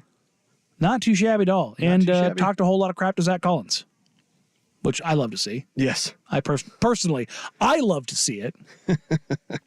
But yeah, there you go. That's your Scoot versus Wemby highlights, and then we will dive into the game itself last night, and then what to look at tonight, and where the Blazers currently stand. But first, we do need to talk about Michigan and Alabama. Woo, doggy! The game of all games heading into the college football playoff. Danny and Dusty, Danny the Fan.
will beat the crap out of you. Yeah, there's just no reason for There's it no anymore. reason for it because now. I believe at the very least there's free cab rides and whatnot, and I think Just find a way, man. Yeah. Find a way. there's no reason for it. It's just don't do it. I'm gonna get off my little high horse now. Just don't. All right, just don't do it. Alabama is taking on Michigan, and it's Michigan's chance for redemption.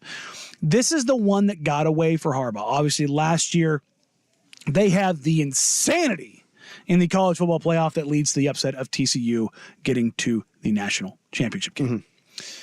However, Michigan has done everything they needed to do. Jim Harbaugh has ticked every box at Michigan. He's upset Ryan Day. America. Made him cry 3 different times. They've had back-to-back undefeated seasons.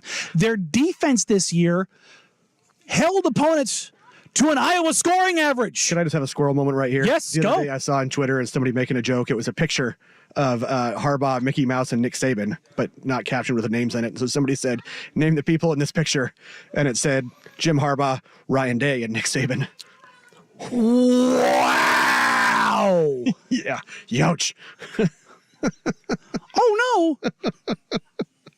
Oh, no, it's Jim Harbaugh. Sorry for that butterfly moment. Oh, no, that's great. You kidding me? That's greatness right there. That's almost as good as Oregon State getting on the board here. Yes. It's I good to love see. I love going for 2 there. Right. Yeah. Exactly. Why Just not? Why not? Let it There's go. no reason not to. Let it all hang out. Yep. Which is what Michigan is hoping they could do. Again, Michigan defense holding opponents to 1 Iowa score or 1 Iowa game, 9.5 points. Yeah. Remember, the line for Brian Ferentz here, couldn't score 10 points a game. And yet Michigan's defense was doing that. Again, I wanted, look, USC, UCLA, Oregon, Washington, all going to the Big Ten next year.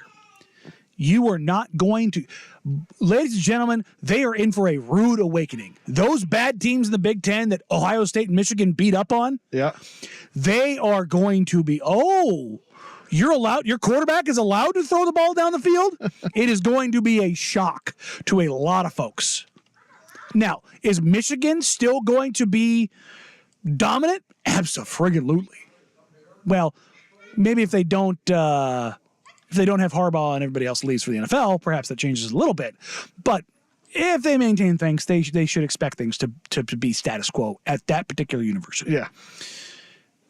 Michigan has everything going for it. So much so, they are currently favorites in this game, which it's a little shocking that the undefeated Michigan Wolverines are only 1.5 point favorites. Let me check the live line. Let's see. Live line is... We're not getting it. Okay. Definitely not going to get that at all. Anyways, the last line that I have is Michigan minus 1.5, which is an interesting spot to be. As we mentioned earlier, the total at 45, significantly different than the 63.5 point line total that we see in Washington, Texas, where the offenses are going to be a bit more explosive. Yes.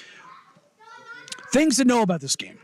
Somebody texted in earlier on the Vancouver Ford text line when I was talking about the difference between J.J. McCarthy and Michael Penix. Depending on where you go, certain mocks have J.J. McCarthy higher than Michael Penix. A lot of that has to do, I think, with the fact that you've got... That's Suk playing with my kid out there. Jeff Ross is not killing children. No, I'm not. Suk I can't speak for, though. This is true. We take no credit for Suk. Suk may or may not have resulted in missing persons. Yes. It would be funny if that's who that was my patsy. If I just make Suk my patsy. There you go. Yeah, because people would believe it. I mean, right? I mean, look at him. He looks like he's out there, with the one percenters. Tell you what, Michigan defense, that's a 1%er right there. Holds teams under 10 points a game. That's a professional segue. All right, there we go. But if you take a look at what this Michigan team does, they grind you to a pulp. Whether it's running the ball like they did against Ohio State, where they said, you know what? We don't have to do anything. And I saw this, it was one of the Ohio State message boards. It was an incredible self-own, and they knew what it was. They said, Michigan J.J. McCarthy didn't have to throw the ball. Why? Because they knew they could just kick our ass running the ball and waiting for us to make a mistake. That's a hell of a team. Yeah. That they can just say, nah, we know you'll mess up Yeah. because we're going to take care of the ball. Right. You can't stop us on the ground. And defensively, we know you can't do anything against us. We held teams to under 10 points a game. All of that to say is Michigan beat opponents by an average of 27 points per game this year. That is up 3 points from the 24 points per game that they beat opponents by last year. Mm-hmm. They have a pass rush. They have a secondary. They have a running game. They can go play action. They do not have a weakness. Are they groundbreaking at any one position? No, they're just really good across the Everything. board. Yeah. This is where I think Alabama's a tremendous team. Like, I know it's, oh my God, Alabama's good. No way, Danny. Jalen Milroe's volatility is the difference in this game. And it makes me question how this line is 1.5. Right. We talked about Penix's air yards and his accuracy and success rate down the field. Penix is number 2 in the country. You know who number 1 is? It's Jalen Milroe. A lot of that adjustment probably comes on 4th and 31, 44 yards out, where he just goes, boo, and just fires that thing and changes the entire course of the season for Alabama. Because if they lose to, 6-6 out Auburn there, it's Florida State here. Yeah. Yep.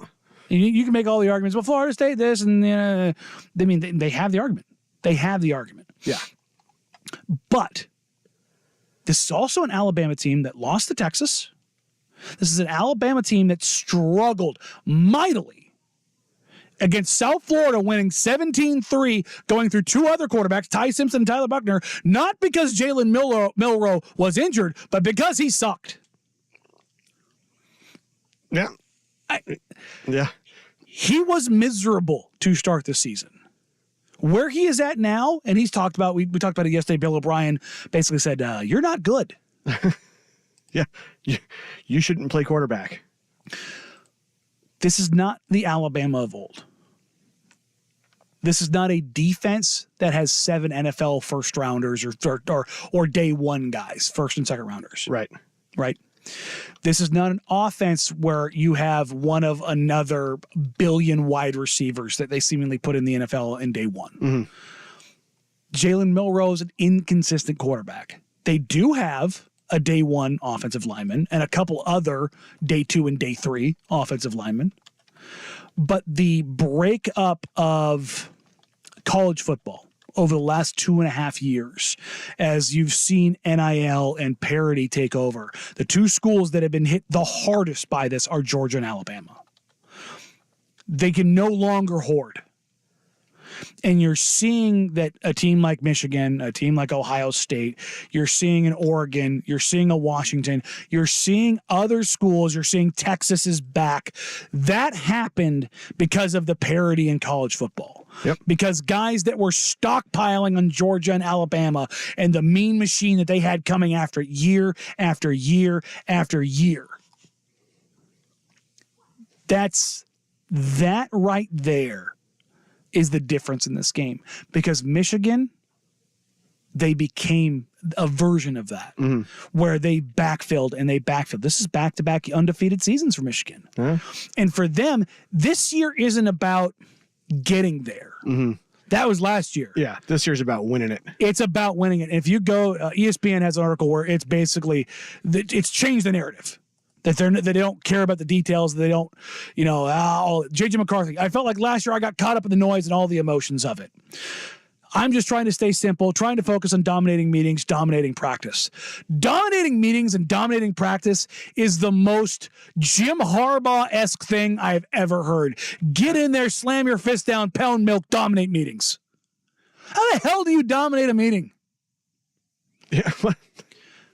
I don't know, but I guess he found a way because it's working. Like, I get dominate a meeting in the sense of, like, if your PowerPoint is just like Hans Zimmer. That's right. I pulled a Hans Zimmer out of the back end. That's right. Music orchestral great, Hans Zimmer. Yep. Get that build, that crescendo. Absolutely. The man can write a score. Right? That's what it is here. It's about scoring. Yeah. Huh? Hey. Like that? All right. Dominating practice. I get that. Go out there. Look, If anything's going to prepare you for playing Alabama, going against that number one defense, Right. that's the way to do it. Absolutely. I would say that every egg but one is in Michigan's basket. And that other one, it's coaching, it's Nick Saban. It's not as far apart as people will let you think. Saban's the GOAT. There's no questioning that. Yeah, no. There's just And it's no. It's honestly by a pretty big margin. Yes. But Harbaugh is a hell of a coach. Yeah. A hell of a coach. You look at his resume, everywhere he has been, he has won. He goes, he turns it around and he wins. The man turned around Stanford. Yeah. Yeah. At a place that you can't do that Right. at. He made them a national power. Yep. He may be a X's and O's genius, a motivational monster. He's also absolutely bat-ass crazy. And there's nothing that he does that doesn't make you go, what the hell? The bet, scandal, sign stealing, everything else in between. Yep. But it's just, They like to drink their haterade and eat their hater tots. you go player by player on this Michigan team. Tight end Colston Loveland on last year. Last year, I think it was a lack of focus, execution, obviously. I think it's just one thing that we've been focused on is just we've got to be going in there, everything perfect, all little details, really focusing on them. I think that's the one thing we learned from last year. That's what Saban teams do. Yep. All of the details, dotting your I's, crossing your T's, prep. Go out there and execute. Yep. While the Washington-Texas game is going to be more of a draw, as far as, like, I think in the excitement sense, you're going to see more explosives. I think this game is going to be a tactical nightmare for both coaches because it's not strength on weakness. It's strength on strength on both sides, where going up and down, the difference in this game is quarterback play. And I called McCarthy a bit of a game manager. Not because I don't think he's a good quarterback, but what he's asked to do. Right.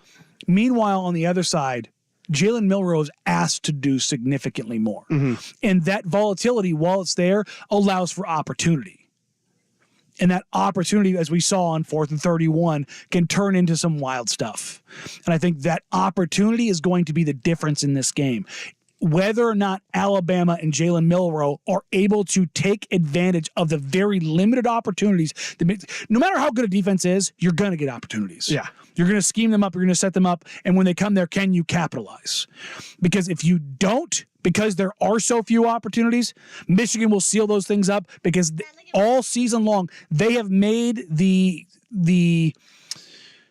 every opportunity that has come their way be the thing that has put the stamp on the season for them.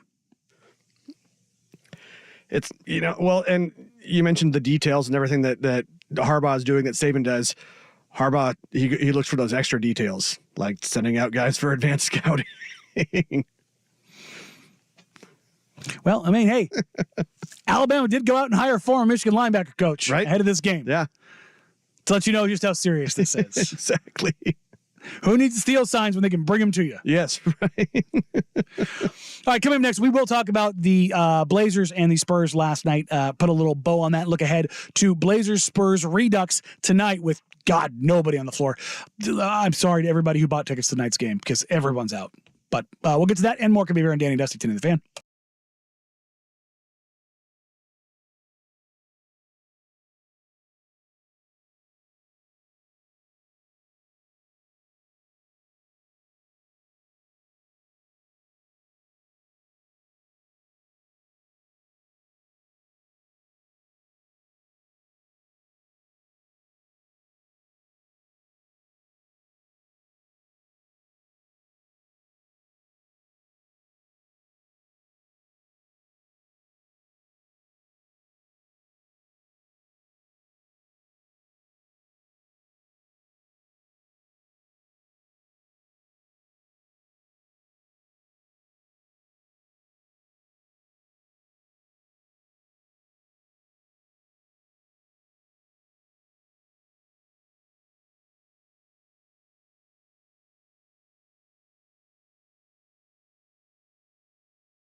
is it's rough. Yes.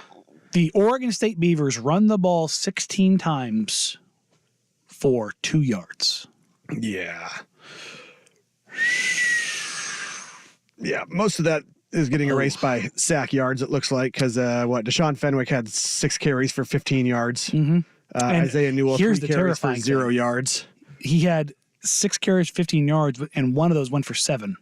Yeah. So 5 carries for another, 8 yards? Rough. Meanwhile, Notre Dame ran the ball 48 times for 244 yards, 2 touchdowns. Bengal Branson for the Beavers, 16 of 27, 180 yards, 1 touchdown, 1 interception. You look across the board, Beavs go 1 of 9 on third downs, 1 of 3 on fourth down. Notre Dame, 9 of 14 on third down. There's your game. 24-10 on first downs, Notre Dame. I mean, you just go down the list. They got outrushed 236-2. Ooh. Actually, I'm showing, I think you need to refresh, 244-2 to make it even worse. My final has 236 according to the old Espen. Oh, it did change. There you go. It did say final at first, but yeah, I must have hit it too quickly. They took a knee. Yeah. Oh, there we go. There you go. That's where you get the loss.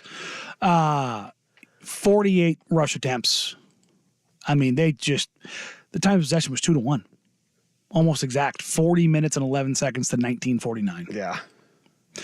If you're the Beavs, is there anything you take from this game? I mean, no. No, there isn't. You've got an interim coach who, I'm not sure if is he staying on the staff? The interim coach who just coached I forget his name. Oh crap. Key Fence. Oh yeah, I believe he is. Is he staying on? I believe he was staying Okay. on, or yeah, because I believe all the Michigan State coaches left because there may or may not have been another coach that was on staff that was supposed to stay on through the bowl game, Right. But may or may not have been recruiting for Michigan State, knowing where he was going. And Gotcha. may or may not have been escorted off the property by Trent Bray. Yes. So, I mean, I think, this is one of those you throw it out with the bathwater. As you said in your update, Silas Bolden picked up an injury during the game. Mm-hmm. Hopefully that's nothing severe there. I know that Deshaun Fenwick went out for a bit. I don't know if he wound up coming back in the game, but by the sound of 6 carries, it doesn't sound like it, perhaps. And maybe this is why Damian Martinez suddenly couldn't play in this game. Well, he was cleared, and Yes. then he wasn't physically ready yes, he'd been because he'd been sitting out for, yeah. But that announcement still came with, what, 2 a couple of weeks to go? Yeah. So, Like I said, maybe there was an understanding of how bad this game was going to go. right. Lincoln Riley in the USC Louisville game mentioned that with a week to go, they had to completely scrap their defensive game plan because of who they were and weren't going to have available. Wow. So imagine what it was for Oregon State, Yeah.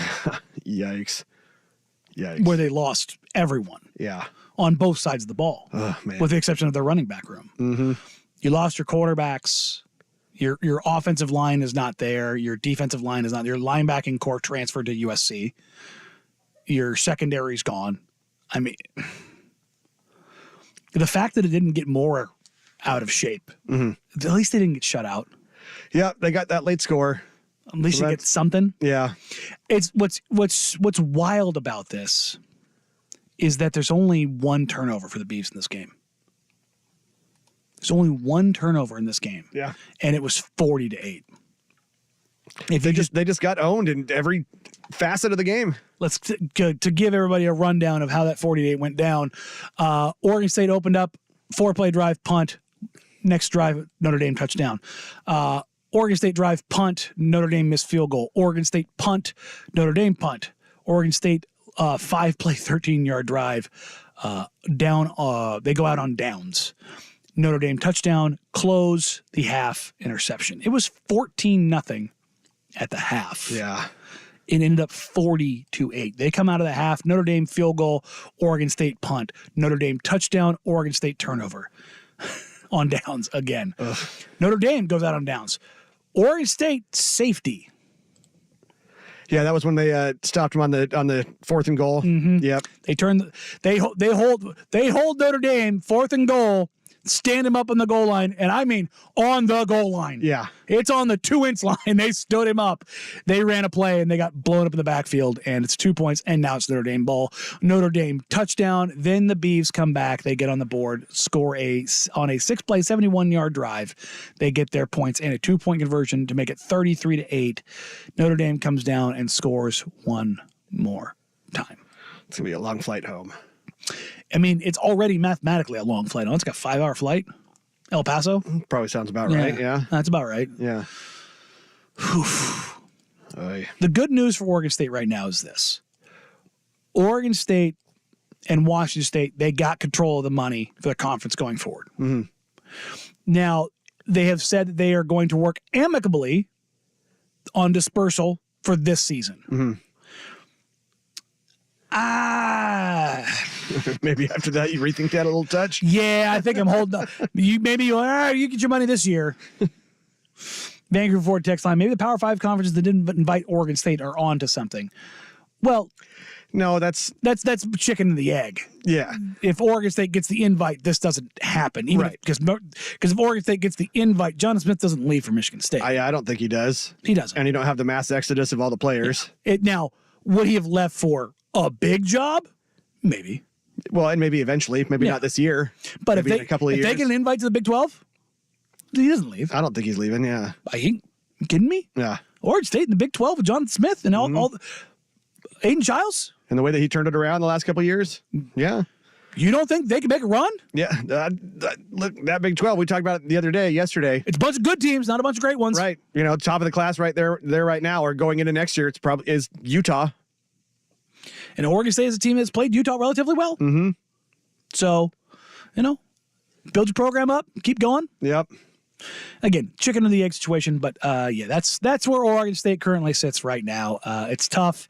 It's a rough place to be for all you Beef fans. Sorry to make you kind of live through that. I kind of throw my hands up. I'm like, the USC guys, so you probably hate my guts anyways. So, sorry. Yeah. But brighter days ahead, hopefully, maybe, probably not. Maybe, well, I mean, yeah. They got a quarterback situation they got to get figured out. And by that, you mean getting a quarterback? Yeah. Yeah. Hey, Malik Murphy.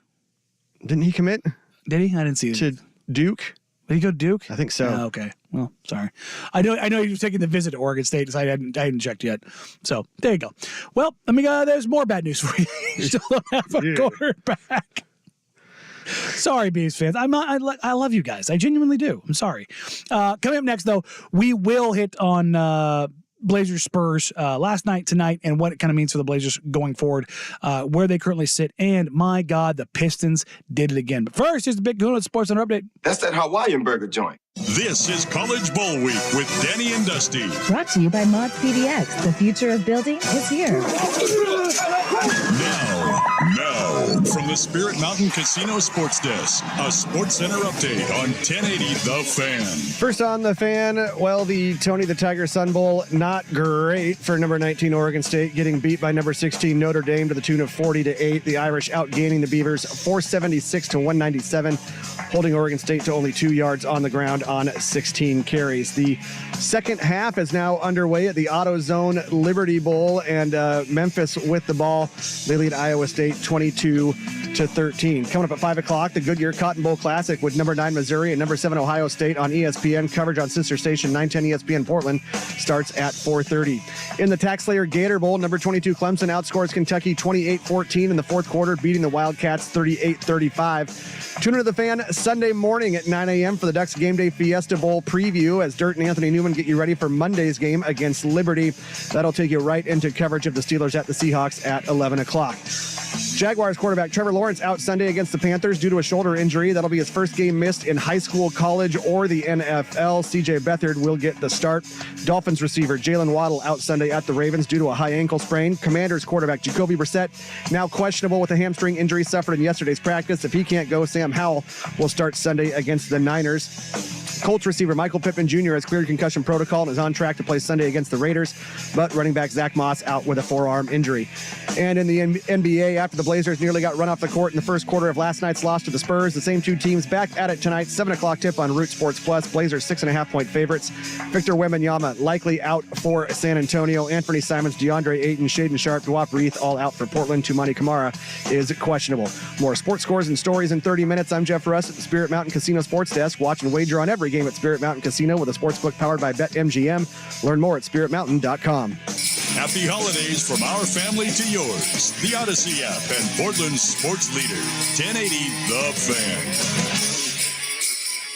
As the weather gets colder, the NFL offers Stay Hot on FanDuel. Right now, new customers get $150 in bonus bets with any winning $5 moneyline bet. That's $150 if your team wins. If you've been thinking about joining FanDuel, there's no better time to get in on the action. The app is so easy to use. There's a wide range of betting options, spreads, player props, over-unders, and more. So visit FanDuel.com/win and kick off the NFL season. That's FanDuel.com/win. FanDuel, official partner of the NFL. Must be 21 plus in President State where lawful to wager. FanDuel is offering online sports wagering in Kansas under an agreement with Kansas Star Casino LLC. First online real money wager only $5 pregame moneyline wager required. First online real money wager only $10 first deposit required. Bonus issued as non-withdrawable bonus bets that expire 7 days after receipt. See terms at sportsbook.fanduel.com. Gambling problem? Call 1-800-GAMBLER or visit FanDuel.com/RG in Colorado, Iowa, Michigan, New Jersey, Ohio, Pennsylvania, Illinois, Kentucky, Tennessee, and Virginia. Call 1-800-NEXT-STEP or text NEXT-STEP to 53342 in Arizona, 1-888-789-7777 or visit ccpg.org/chat in Connecticut. 1-800-9-WITH-IT in Indiana, 1-800-522-4700. Visit KSGamblingHelp.com in Kansas. 1-877-770-STOP in Louisiana. Visit mdgamblinghelp.org in Maryland. Visit 1-800-GAMBLER.net in West Virginia or call 1-800-522-4700 in Wyoming. Help is here. Visit gamblinghelpma.org or call 1-800-327-5050 for 24/7 support in Massachusetts or call 1-877-8-HOPE-NY or text HOPE-NY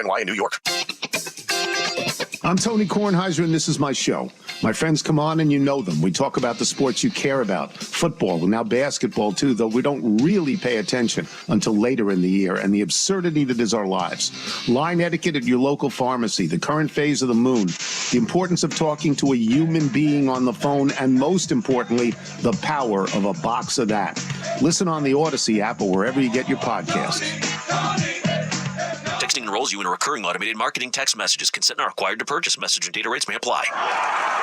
The team's looking good this season. I think so. Man, I miss playing football. Being young with unlimited energy to burn. Ever since I turned 40, I just can't find that fire I used to have. Think you could be lower testosterone? What do you mean? All guys lose their edge when they turn 40. The body has less testosterone. That's why I take Nugenix Total T. I've heard about Nugenix. That really works? Since I started taking Nugenix, I'm lifting like when we played for Coach Carter. I feel more energized at work. It's even spiced up things between me and the missus. Are they still giving out complimentary bottles for people to try? Yep, send a text. It's that easy. Text JUDGE to 42424 right now for your complimentary bottle of Nugenix Total T. It's the #1 selling testosterone boosting brand at GNC and Walmart. Do it now and they'll also send you a bottle of Nugenix Thermo X, their newest, most powerful fat burner ever, absolutely free. Text JUDGE to 42424. That's JUDGE to 42424. These statements have not been evaluated by the FDA. This product is not intended to diagnose, treat, cure, or prevent any disease.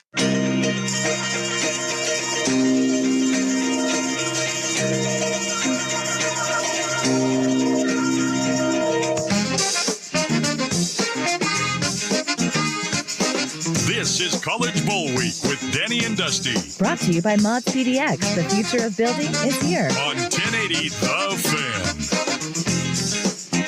Before we dive into the matchup between two hilariously bad teams, one with 5 wins, one with 8, the Portland Trailblazers and the San Antonio Spurs tonight in a rubber match, I guess rematch between the two last night with basically everyone out now. No Victor Wembanyama. While it has not been made official, it's going to be made official here shortly. Victor Wembanyama in the postgame after having an absurd game. Quick little peek behind the curtain on Media Row. Eric Gunderson was filling in for Andy Peterson. Sean Hyken and I were all sitting together last night. And we were all giggling like schoolgirls every time Victor Wembanyama did anything absolutely insane. Moses Brown is 7'2". Moses Brown never in his life has had somebody block him going down. It happened twice on a dunk. Moses cocked it back like, I'm going to yam on this dude. And Vic said, nah, son. Twice on a dunk attempt. Just put his big-ass hand on that ball and just pushed it down. Moses Brown looked like he had seen God. The light came down. It was too bright. Yeah. And don't get it twisted. Vic did that too. Everyone last night. I mentioned Jeremy Grant last night. He threw up a layup. He was like, I didn't know where I had to go with that thing. talked to Scoot, and he was like, yeah, I played against him before, but, you got to adjust everything. Jabari Walker was like, oh, you think he's there, then he's not, and then he's there. And he's like, there was a lot of just awe. And you're talking about guys at the top of their game in a world that you're just sitting there going, I mean, these guys all have egos. They know who the best it truly is, but they still like, no, man, I'm not afraid of this guy. There was fear. Legitimate fear. That's the kind of the stuff that he can do, is he will put you in a place where there's legitimate fear in how you play basketball. But what is hilarious is what he said post-game after his first game against Scoot in Las Vegas. This is what he had to say about Vegas. To me, it's probably on Earth. It's the closest thing to a dystopia, so I'm not the biggest fan of Vegas. My God. Eric Gunderson, who was doing work for the AP, came in and told us in the Blazers locker room what Wemby had just said. And it was like, oh, this guy's good. Like, not only is he great on the court, he's great off the court, man. Yeah. Like, already, like, and I started thinking, is this a subtle jab at LeBron James and Fenway Sports Group and the Las Vegas NBA team that's coming soon? I'm like, do we have a budding rivalry? Like, because here's the thing. The league is looking to hand off the reins of this of superstardom from LeBron and Steph to somebody. They tried Zion. They tried Ja. And there's been this hesitance to international players like Giannis, like Luka, like Jokic. Right. But if you listen to Wemby talk and how he talks, there's a French accent. Don't get me wrong. Right. But stuff like that, the anecdotes, the way he talks, the professionalism, while also having a sly undertone to everything he does, that sells, man. Listen to the room laugh. Right. There's a charisma there that charges the room. It's not just what he did last night. And again, what he did last night, 30 points, 5 rebounds, 5 assists, 5+ blocks, 2+ threes, like it's otherworldly stuff. Another squirrel moment here. It almost reminds me of the moment in Step Brothers where they're all sitting around to dinner and Adam Scott and his family are coming over and they're meeting him. John C. Reilly's dad is meeting him for the first time and he's just smitten with Adam Scott and all of his stories and he just giggles like a little girl whenever he says something. Reminds me of that. No, it is. Yeah. But there's a real charisma to it. It's look, you can say what you want about LeBron James and his stupid book reading on the first page nonsense and how he knew everything was going to happen before he knew it was going to happen and how he invented bonus tracks on albums, like all of the super corny stuff. Yeah. But he's charismatic as hell. And he is a basketball savant and he is a brilliant business manager and all those things. Wemby's watched that his whole life, basically. Yeah. He's seen that. And he has people around him who are very smart and are going to set him up for success. Interesting little side note, squirrel. His agent is the same agent for basically all the French stars, Rudy Gobert, and one, Nicholas Batum. So Bouna Ndiaye is his agent. So he had him properly prepared for the Portland welcome and how crappy it was going to be outside. But again, for those that are unaware, Victor Wembanyama last night finished a +18 with 30 points, 6 rebounds, 6 assists, only 1 turnover, 7 block shots on 9 of 14 in 24 minutes. Is that good? This guy plays 32 minutes. He's got a 40-point triple-double. Right. Maybe a 40-point quadruple-double. Yeah. Man. Seriously, you give this guy 10 more minutes out on the floor on his pace, he's getting 4 more rebounds. He might get 4 more assists, and he's getting 3 more blocks. Well, and just wait until what he does, like overall. I realize, he shot pretty well last night, but once he starts shooting the ball well. He's shooting the ball okay right now. Yeah. It's like... Because he's like, from 3, he's sub 30%, I think. Currently, on the season, but since they moved him to center, which is now 8 games, I believe he's like 36%. Gotcha. They moved Zach Collins to the bench, and now he's playing center. A lot like what OKC did with Chet this year. They just said, you're going to play center. Like, even if you're outmatched, you're going to play center. I think they need to play both. I think both Chet and Wemby both need to play some 4 and some 5, but I think predominantly the 5, they create so many problems. Right. The Spurs are just now realizing if he gets an inch of space, they just throw it at the rim. There's I'm talking high at the rim. There's nothing anybody can do. Yeah, because you can just reach up and put it down. This is, and I've mentioned this before. This is a superhero testing the heights of their powers, and you're just like, I wonder what he can do. Like, how high can he jump? How far out can he take a shot? Yeah. How far away can he contest a shot? What passes can he? That was the thing last night. I was sitting with Gunnarsson and Hike, and the thing that we kept laughing about was 1, the blocks, 2, the assists. So because his arms are so long, number one, he can see and pass over the top of everyone. There's no double team you can throw. There's no helpers you can bring where he can't see it because he's 7'5". But when he reaches around somebody to kind of throw a wraparound pass, like you see an arm that just kind of grows out from somebody's back. And it doesn't like slightly clear. Like you see like somebody, like when you see like a little rat pass, Ant had one the other night where he threw a rat pass up to Scoot at the top of the key. Unbelievable pass on the run. Wemby had one of those where you saw his whole forearm like come out from behind the guy and then throw the pass. The angles that he can create with his length are just absurd, and he's just dotting guys up.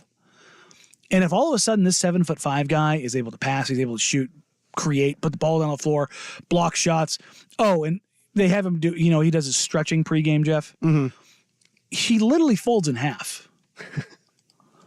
So this isn't Sean Bradley. He's not, oh God, that's a really bad example because he's in a wheelchair now. I didn't know that. Yeah, bike accident. He's not George Mirasan. Right. He's not super stiff. Right. He's like Gumby. Stretch Armstrong, probably maybe more apt. Yeah. Like he just keeps going. And the stuff that he can do is just otherworldly. And he just again, superhero just discovering his powers.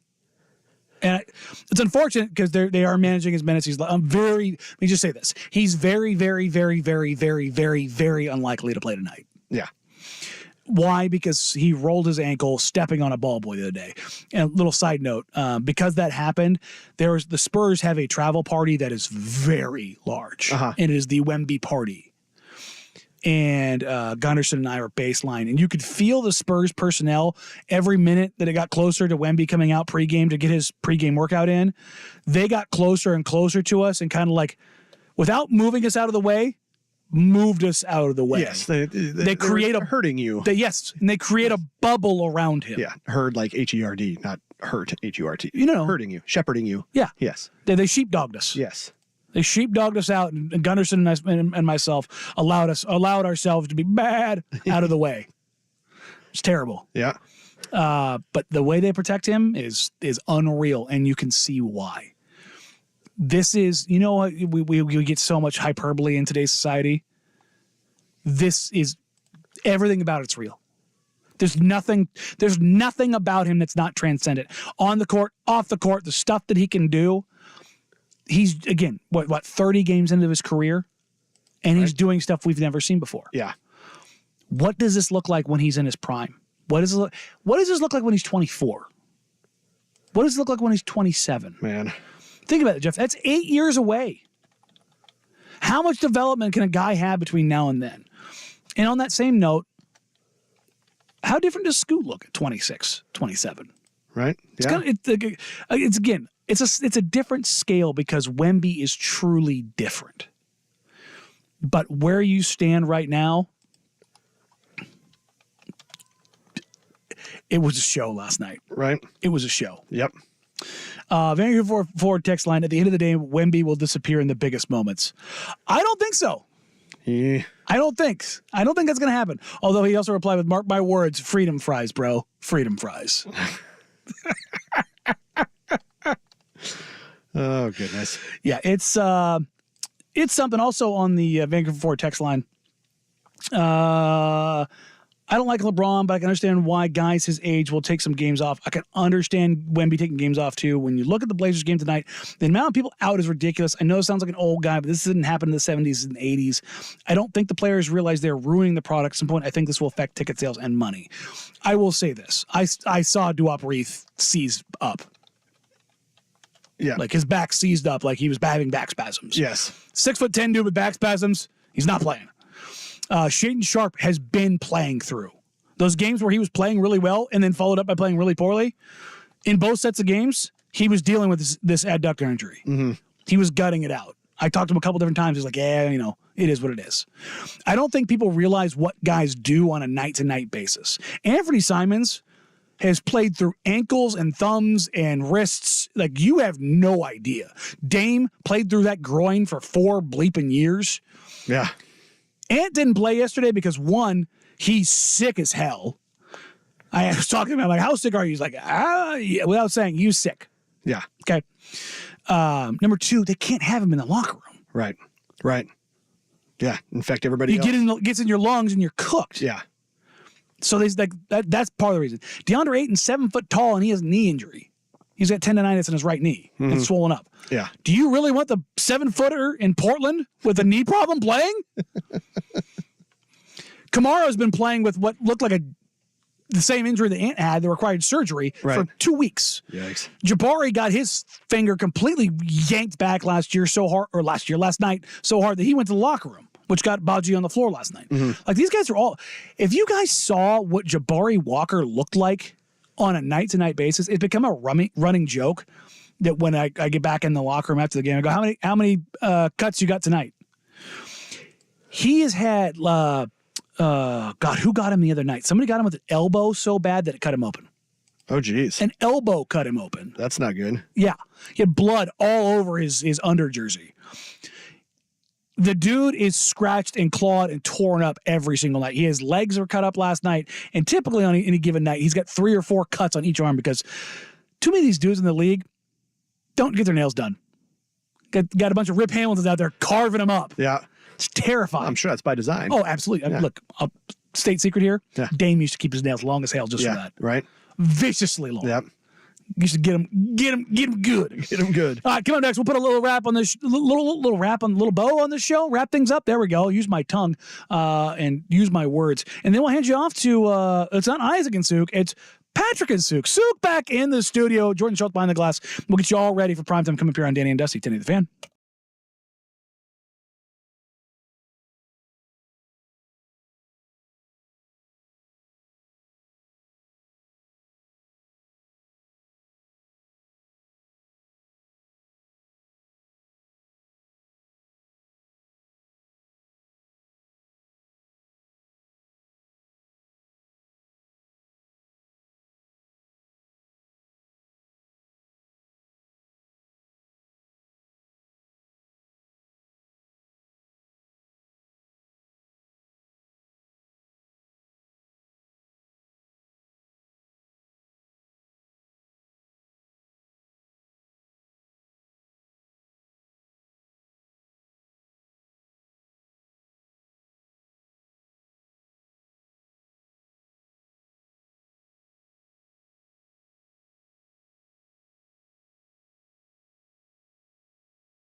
formerly of Comcast Sportsnet, the defunct network here in Portland.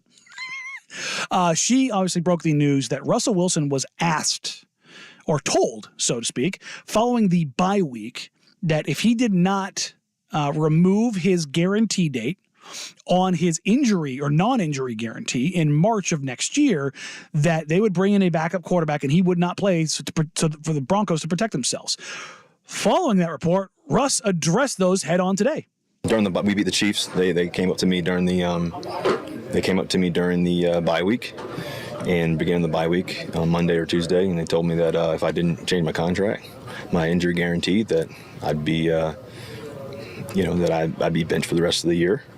And I think we had 9 games left or so.